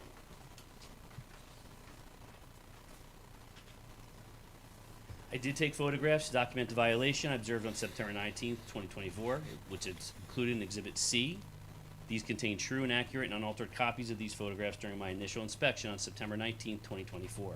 The photographs show non-compliant containers, which are not elevated 13 feet above sea level, do not appear to have axles or steerable chassis with steerable axles. Additionally, the photographs show that there are 2 units that have no visible chassis steering axles. Excuse me. In my notice of violation, I gave the property owner 30 days to remove the non-compliant structures from the property or to otherwise come into compliance with the town codes. I did re-inspect the subject property on December 10th and observed that the storage units remained on the subject property in the same condition as shown on the photographs I previously took. I prepared an affidavit of non-compliance with a photograph and a copy of which is included in Exhibit D. The property owner was mailed a letter revoking and rescinding its temporary use permit on December 19th, 2024. A copy of the letter is included in Exhibit E. As a result of the property owner's failure to remove the storage units and bring the subject property into compliance within Section 6-501 and 6-525 of the town's Land Development Code, as identified in the notice of violation, the property owner was provided with notice of today's code enforcement hearing, as shown in the affidavit of notice and posting of copy, which is included in Exhibit G. In advance of today's hearing, I re-inspected the property yesterday, January 6, 2025, and took photographs of the storage units with floodplain manager Carl Thomas present, which remains on the subject property in the same condition as I initially observed on September 19, 2024. I would like to add the photographs into the record as Exhibit H. At this time, Your Honor, I would like to ask floodplain manager Carl Thomas to provide you additional information regarding the town's code sections and ASCE 24-14 and what is needed for the non-compliant structures to attain compliance within the town code. Thank you. Let me ask, Ms. Stupers, do you have any additional questions for the witness? No, Your Honor. All right. Mr. Stocks, did you have any cross-examination? No, Your Honor. All right. Mr. Thomas? I think it's afternoon. Good afternoon, Your Honor. My name is Carl Thomas, and I'm the floodplain manager for the town of Fort Myers Beach. I've been a floodplain administrator since 2011 and received my certification in the same year. With that certification, I've worked with several local municipalities concerning floodplain regulations, such as those in effect in Fort Myers Beach. Since May of 2024, I've been specifically working with town staff and representatives from FEMA to meet the requirements of their post-disaster compliance report for Hurricane Ian, included in Exhibit A of the agenda materials. I'm here to provide testimony regarding non-compliance of the subject property, which is located in a high-risk flood zone.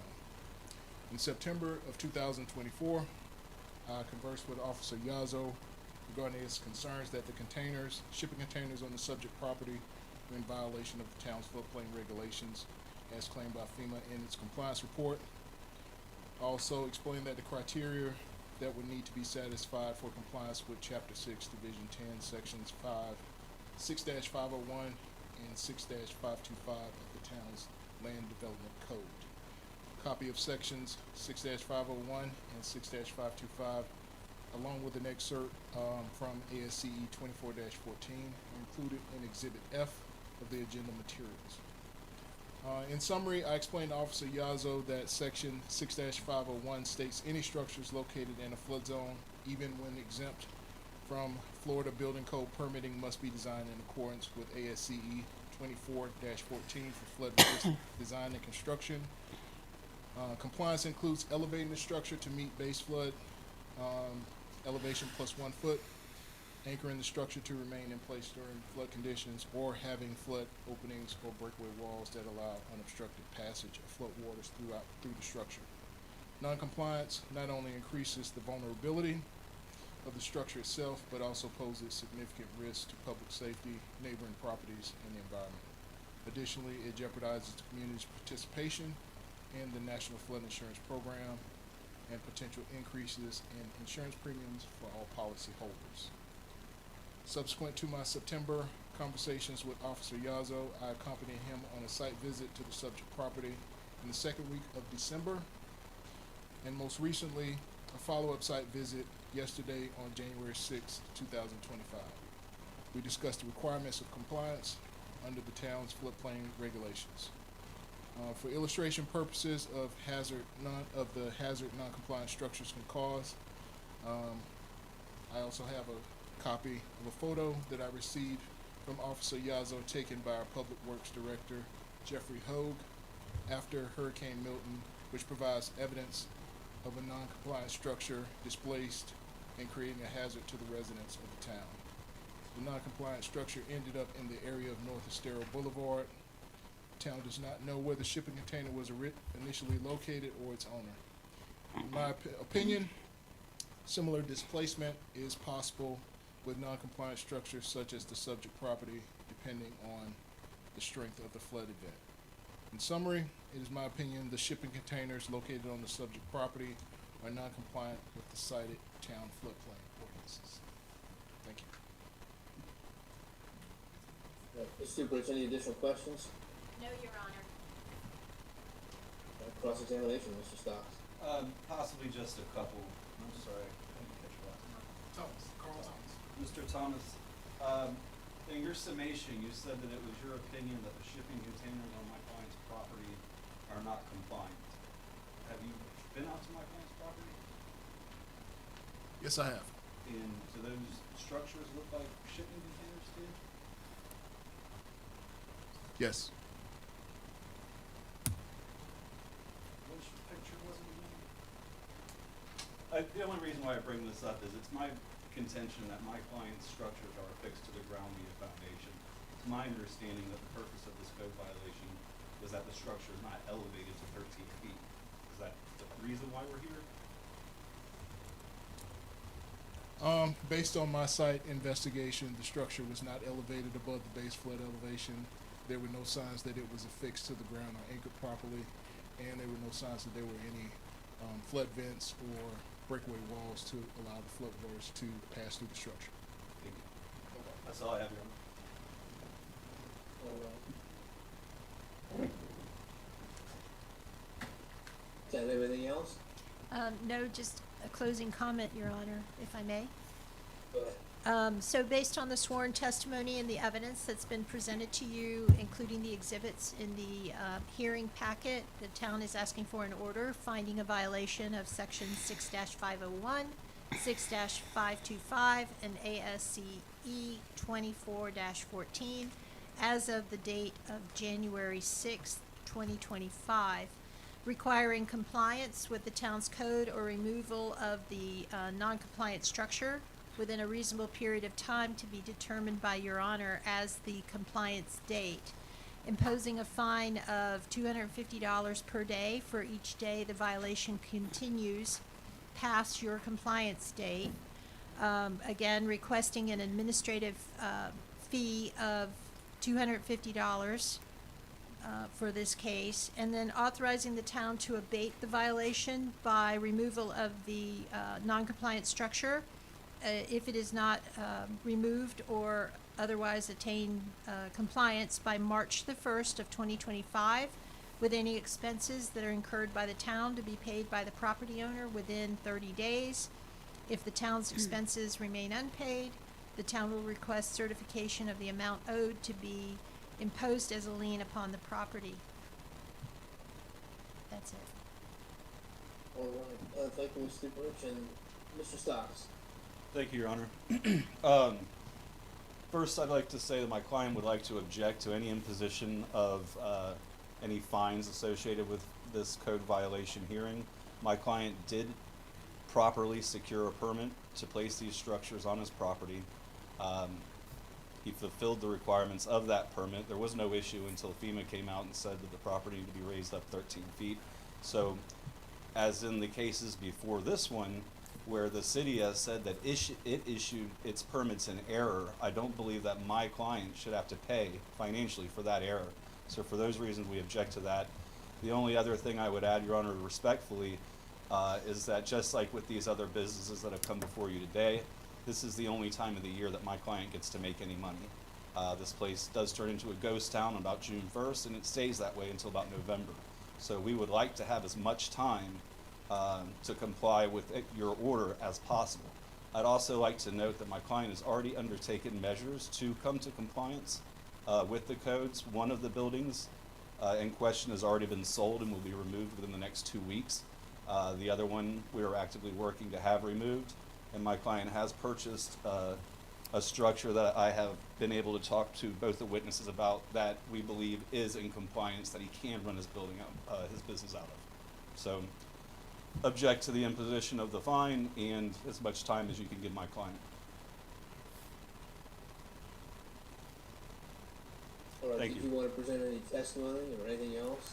No, sir. I don't have a defense to the violation, Your Honor. I mean, it's affixed to the ground. Okay. I mean, typically the way the fine would work is it wouldn't start running until after the compliance date. Now, what you're asking is for the compliance date to be set as far out as possible. That's correct, Your Honor, and I guess I maybe wasn't articulate, not the fine itself, but whatever the cost, the $250 cost for this, Administrative fee. the administrative fee. We'd like to see the administrative fee waived, or we object to it, based on the fact that the city has admitted it was their error.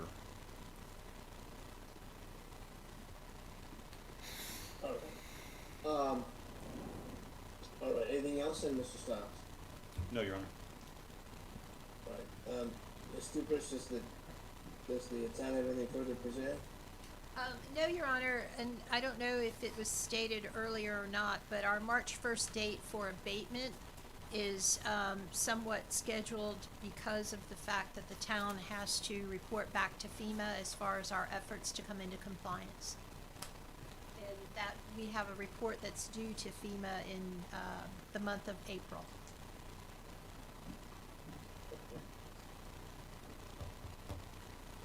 All right, very good. Well, I have the town's exhibits, which I'll receive into evidence. There's really not a dispute about the violation here. I think Mr. Stocks has said he doesn't have a defense to that. There's an objection to the recovery of costs of prosecution.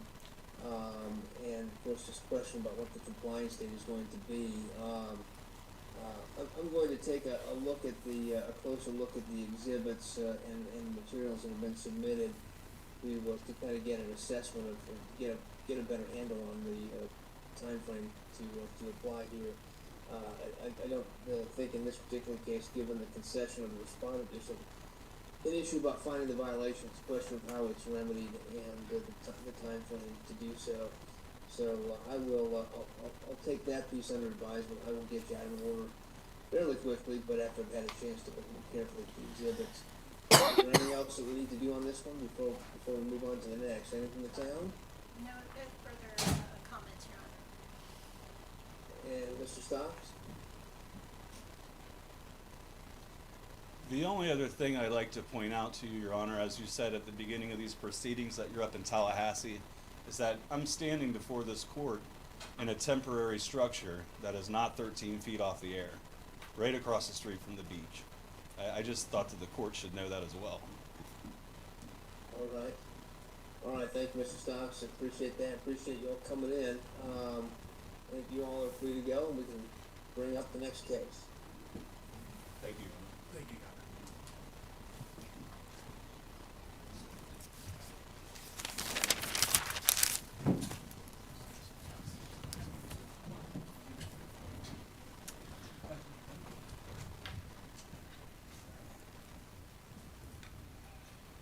Okay.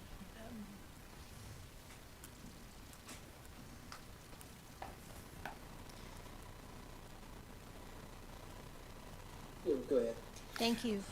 So the last case for your review today is regarding violations of the town's floodplain codes, and this is case Fort Myers Beach, case number 2024-0994, which is filed as a DOAH case 24-004838 on the 19th day of December in 2024.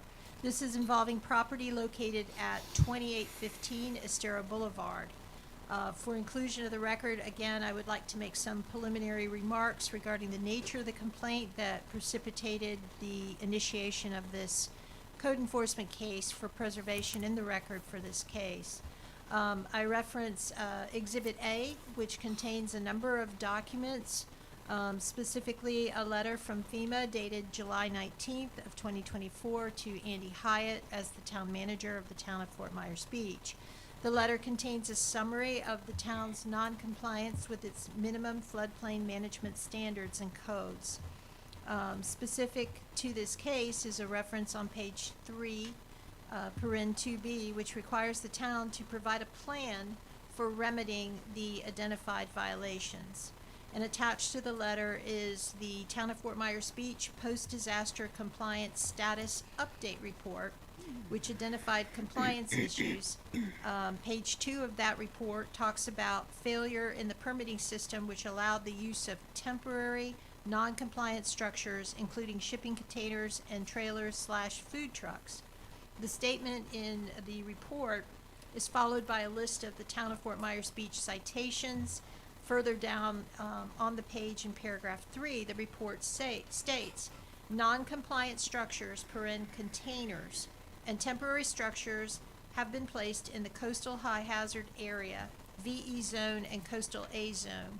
Please provide a plan to remove the structures or bring the non-compliant structures or the non-compliant additions into compliance, and confirmation that the town has stopped issuing permits for this type of non-compliant development.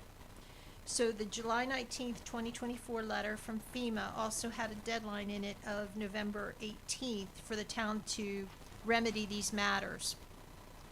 The town council directed the town manager to cease issuing permits of this type for non-compliant development. However, because of the benefits businesses that were operating out of some of these non-compliant structures and food trucks presented to the residents of the town council sent a letter to FEMA asking for its compliance date to be extended to June of 2025. Attached to that letter was a video showing how quickly some businesses operating out of these non-compliant structures could be removed from properties in the event of the declaration of a hurricane warning for the area. FEMA, however, responded that they were not authorized to extend the existence of a non-compliant development, and further added that the purpose of the regulations is to protect lives and property in the special flood hazard area. The non-compliant structures are in the most at-risk flood area, the VE zone, also known as the coastal high hazard area, which received a 14-foot storm surge following or during Hurricane Ian. And then allowing these structures to remain in place, in FEMA's opinion, was a hazard to residents and businesses in the event of another storm, as was demonstrated by Hurricanes Helene and Milton. So since November, some of the non-compliant structures voluntarily were removed. A lot of them were removed prior to or in the wake of Hurricanes Helene and Milton.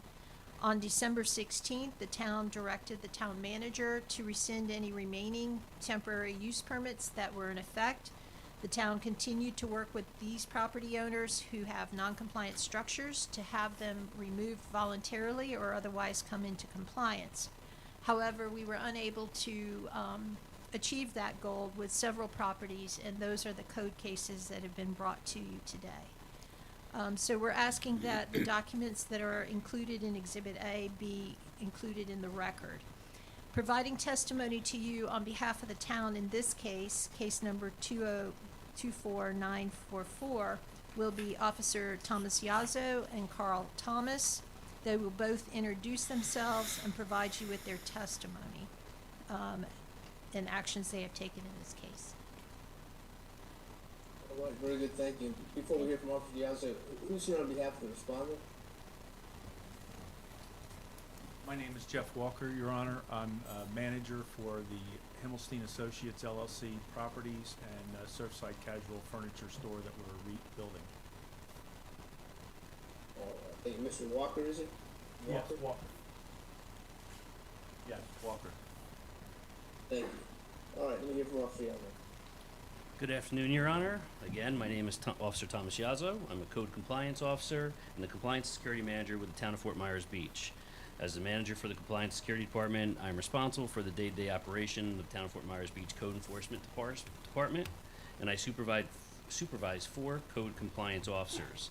I review all the code enforcement cases with them and have access to all available code enforcement files.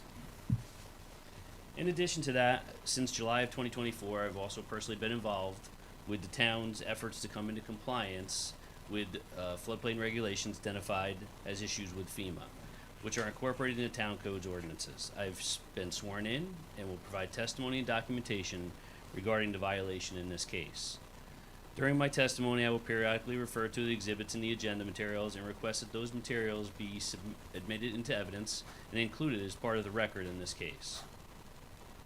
This is Fort Myers Beach Code Enforcement Case number 20240994, which is also identified as DOAH Case number 24-004838. Subject property is located at 2815 Estero Boulevard, Fort Myers Beach, Florida 33931.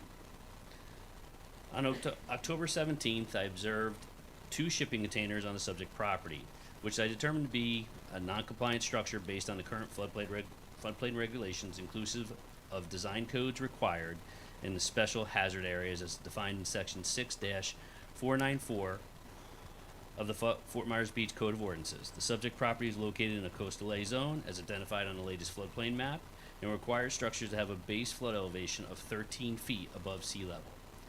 I observed the shipping container was not elevated and, to the best of my knowledge, did not have an engineered plan for pilings and infrastructure. I then consulted with Fort Myers Beach floodplain manager Carl Thomas, who confirmed to me that the shipping containers on the subject property were not compliant structures, not having any visible forms of axles or chassis or steerable axles. Based on my observation of the violation of Section 6-501 and 6-525 of the Town Code of Ordinances and the American Society of Civil Engineers 24-14, which is incorporated by reference into the town codes, my review and the consultation with Mr. Thomas is consistent with FEMA's determination contained in their letters July 19th, 2024 and November 12th, 2024. Prepared a notice of violation and then searched the Lee County Property Appraisers database, records containing property owner information, and further verified that the property owner is Himmelstein Associates LLC, based on a deed found in the official records of Lee County, Florida. I issued the notice of violation on October 17th, 2024, and sent a copy of it by certified mail return receipt to the address of record, specifically P.O. Box 218, Summers Point, New Jersey 08244, and registered agent at Hyacinth Drive, Delray Beach, Florida 33483. Posted a copy of the notice of violation at the subject property and at the town hall located at 2731 Oak Street, Fort Myers Beach, Florida 33931. A copy of the notice of violation, affidavit of notice and posting, and evidence of ownership is labeled Exhibit B. Notice and information about the case are also displayed 24 hours a day on the Town of Fort Myers Beach website under public notices. I believe that we've already met the representative for the case. He's here beside me. In my notice of violation, I gave Himmelstein Associates LLC 30 days from October 17th, 2024 to remove the shipping containers from the property or to otherwise come into compliance with town codes. I re-inspected the subject property on December 10th, 2024, and the shipping containers remained in the subject property in the same condition as I previously observed. I then prepared an affidavit of non-compliance with attached photographs, of a copy of which is included in Exhibit C in the agenda materials. The property owner received a letter revoking and rescinding its permit, temporary use permit, on December 19th, 2024, a copy of which is included in Exhibit E in the agenda materials. As a result of the property owner's failure to remove the shipping containers or to bring the subject property into compliance with Section 6-501 and 6-525 of the town's land development code, as identified in the notice of violation, the property owner was provided with notice of today's code enforcement hearing with an affidavit of notice and posting as shown in Exhibit F, a copy of which is being presented at today's hearing. In advance of today's hearing, I re-inspected the property on January 6th, January 6th, 2025, with floodplain manager Carl Thomas, and took photographs of the shipping containers, which remain on the subject property in the same condition as I initially observed them on September 19th, 2024. I'd also like to add these photographs to the record as Exhibit G.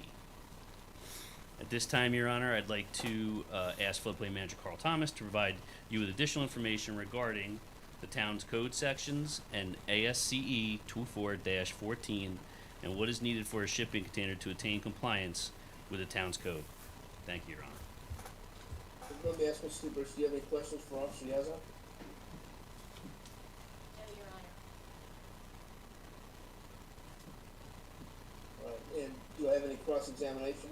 Mr. Walker, any questions you'd like to ask? No, Your Honor. All right, and thank you, and Mr. Thomas.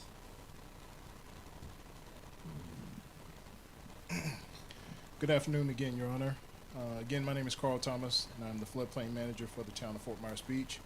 I've been a floodplain administrator since 2011 and received my certification in the same year. With that certification, I've worked with several local municipalities concerning floodplain regulations such as those in effect in Fort Myers Beach.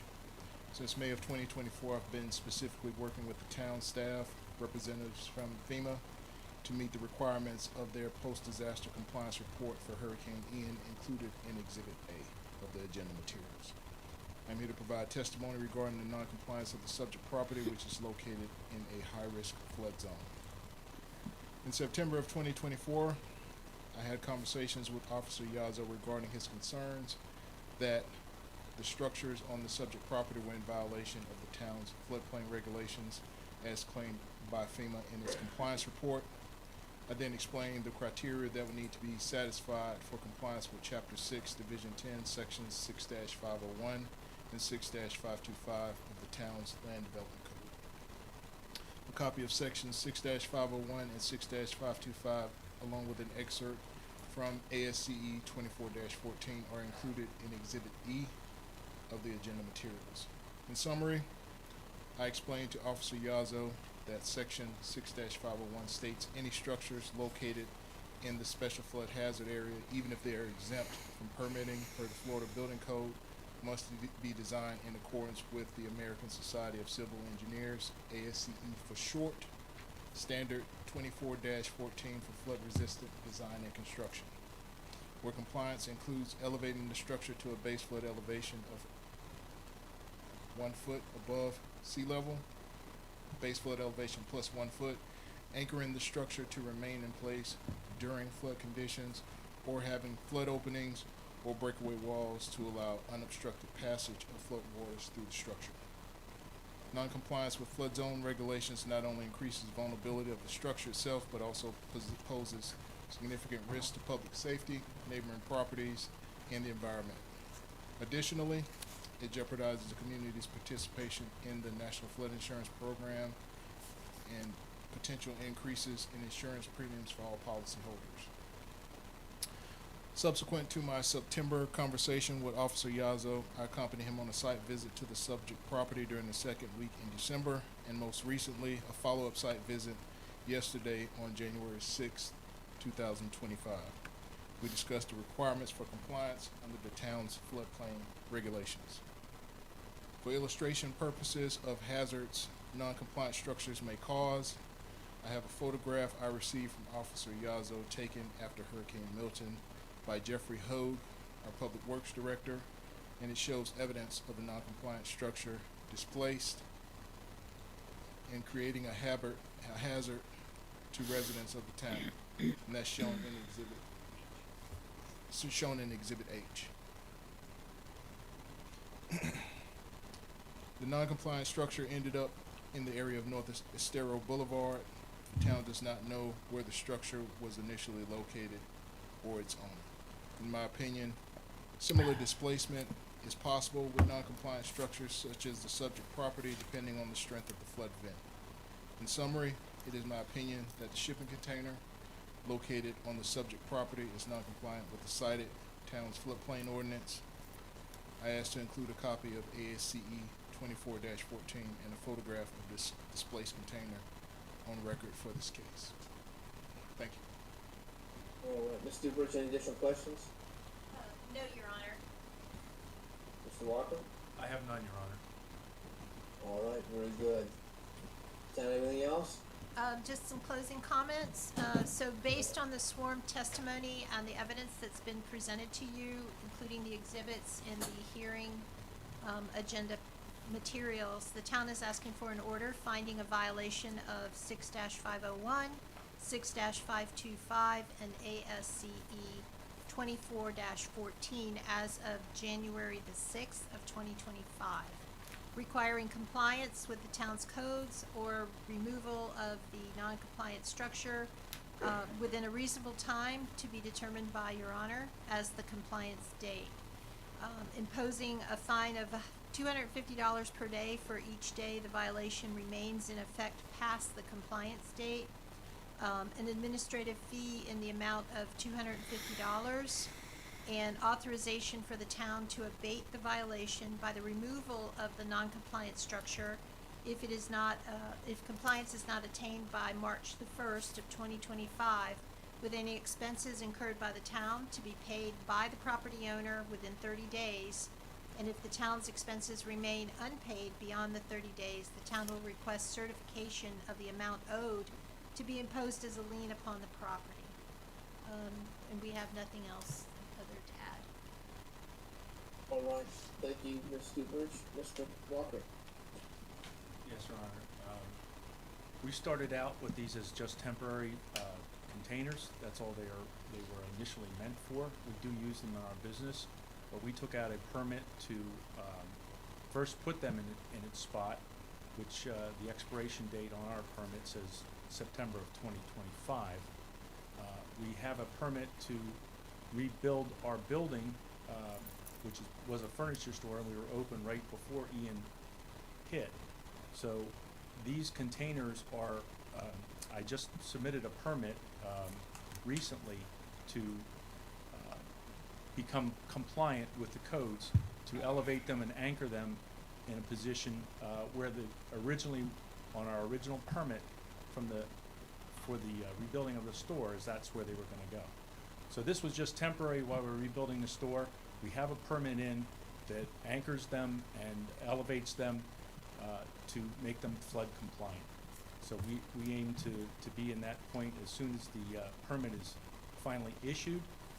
We just need a little time to get the permit issued, to work out whatever little differences we need to accomplish with the city, and to extend that so we have time once we get the permit to get the work done. We have to have the anchors put in and have the containers moved. There also is on our plan, as well as anchors, we're putting a 4-foot flood wall in front of them so that it protects them from any surges.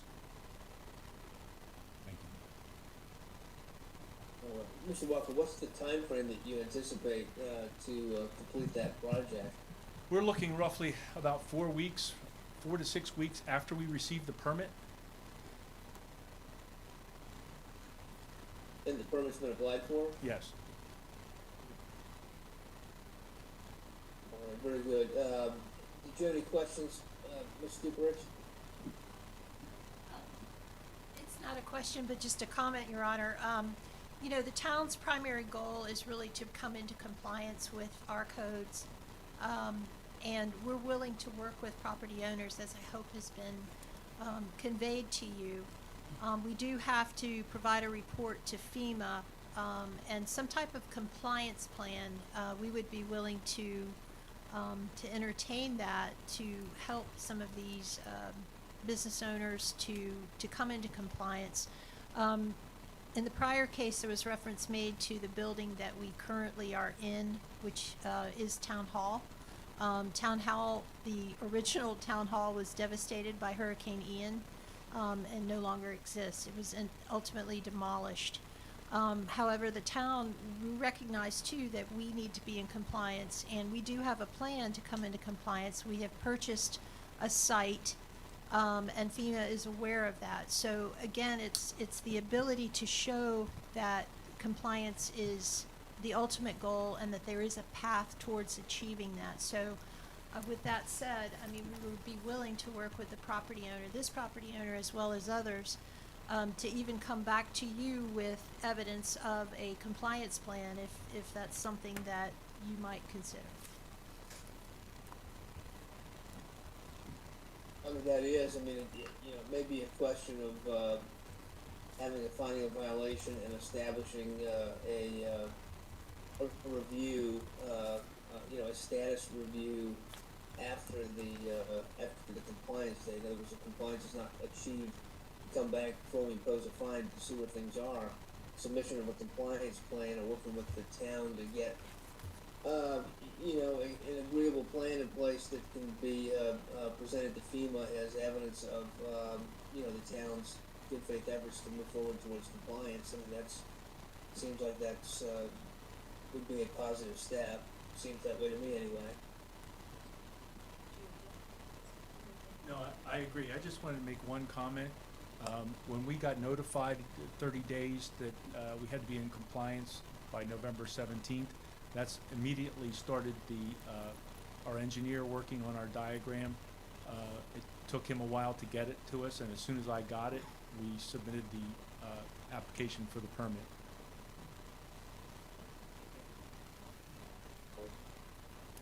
All right, very good. Does the town have anything else to present on this one? No, Your Honor, we're good. All right. So I'll receive the town's exhibits into evidence, and I have also the testimony that I received. Again, as in the previous case, there doesn't seem to me in this case to be any genuine dispute about the violation per se. Again, it's more a question of structuring the remedy and the compliance timeline in a way, hopefully, that compliance can be achieved without imposing excessive costs or burden on the respondent, who in this case is evidencing a willingness to bring the property into compliance as soon as practicable. I'll reserve ruling on some of those details and get you in order fairly soon after I've had a chance to look a little more carefully at the exhibits which have been presented today. I don't think it will take me too long, but I would like to reflect upon them a little bit and think about the timeframes and how best to structure the order in this case. I believe as well that the town has probably submitted a proposed order. That's part of the package. Yes, Your Honor, it should be the very last exhibit in your package, and with all of the proposed orders, we will provide the town clerk with a Word version of it that she can then transmit to your assistant, just to make it easier if you want to edit those. All right, very good. All right, anything else then from either party? Mr. Walker, anything else? No, Your Honor, thank you. Mr. Bruce? No, we're all good, thank you. All right. I think that was our last agenda item of new business. Is there anything else that we need to attend to before we adjourn today's proceeding? I'm not aware of anything, Your Honor. Again, we thank you for your patience. This was kind of a learning process for us as far as working with a judge remotely. And we just hope we figured out some things we want to do better next time. So February hopefully will be a little smoother for us. All right, very good. Well, I thought it went fairly smoothly, so I thought we were in pretty good shape today, and we got through the 4 cases in pretty good time. All right, well, I will get you those orders as quickly as I can. I know in a couple of cases I'm waiting for some submissions, and we're adjourned. I will see you all.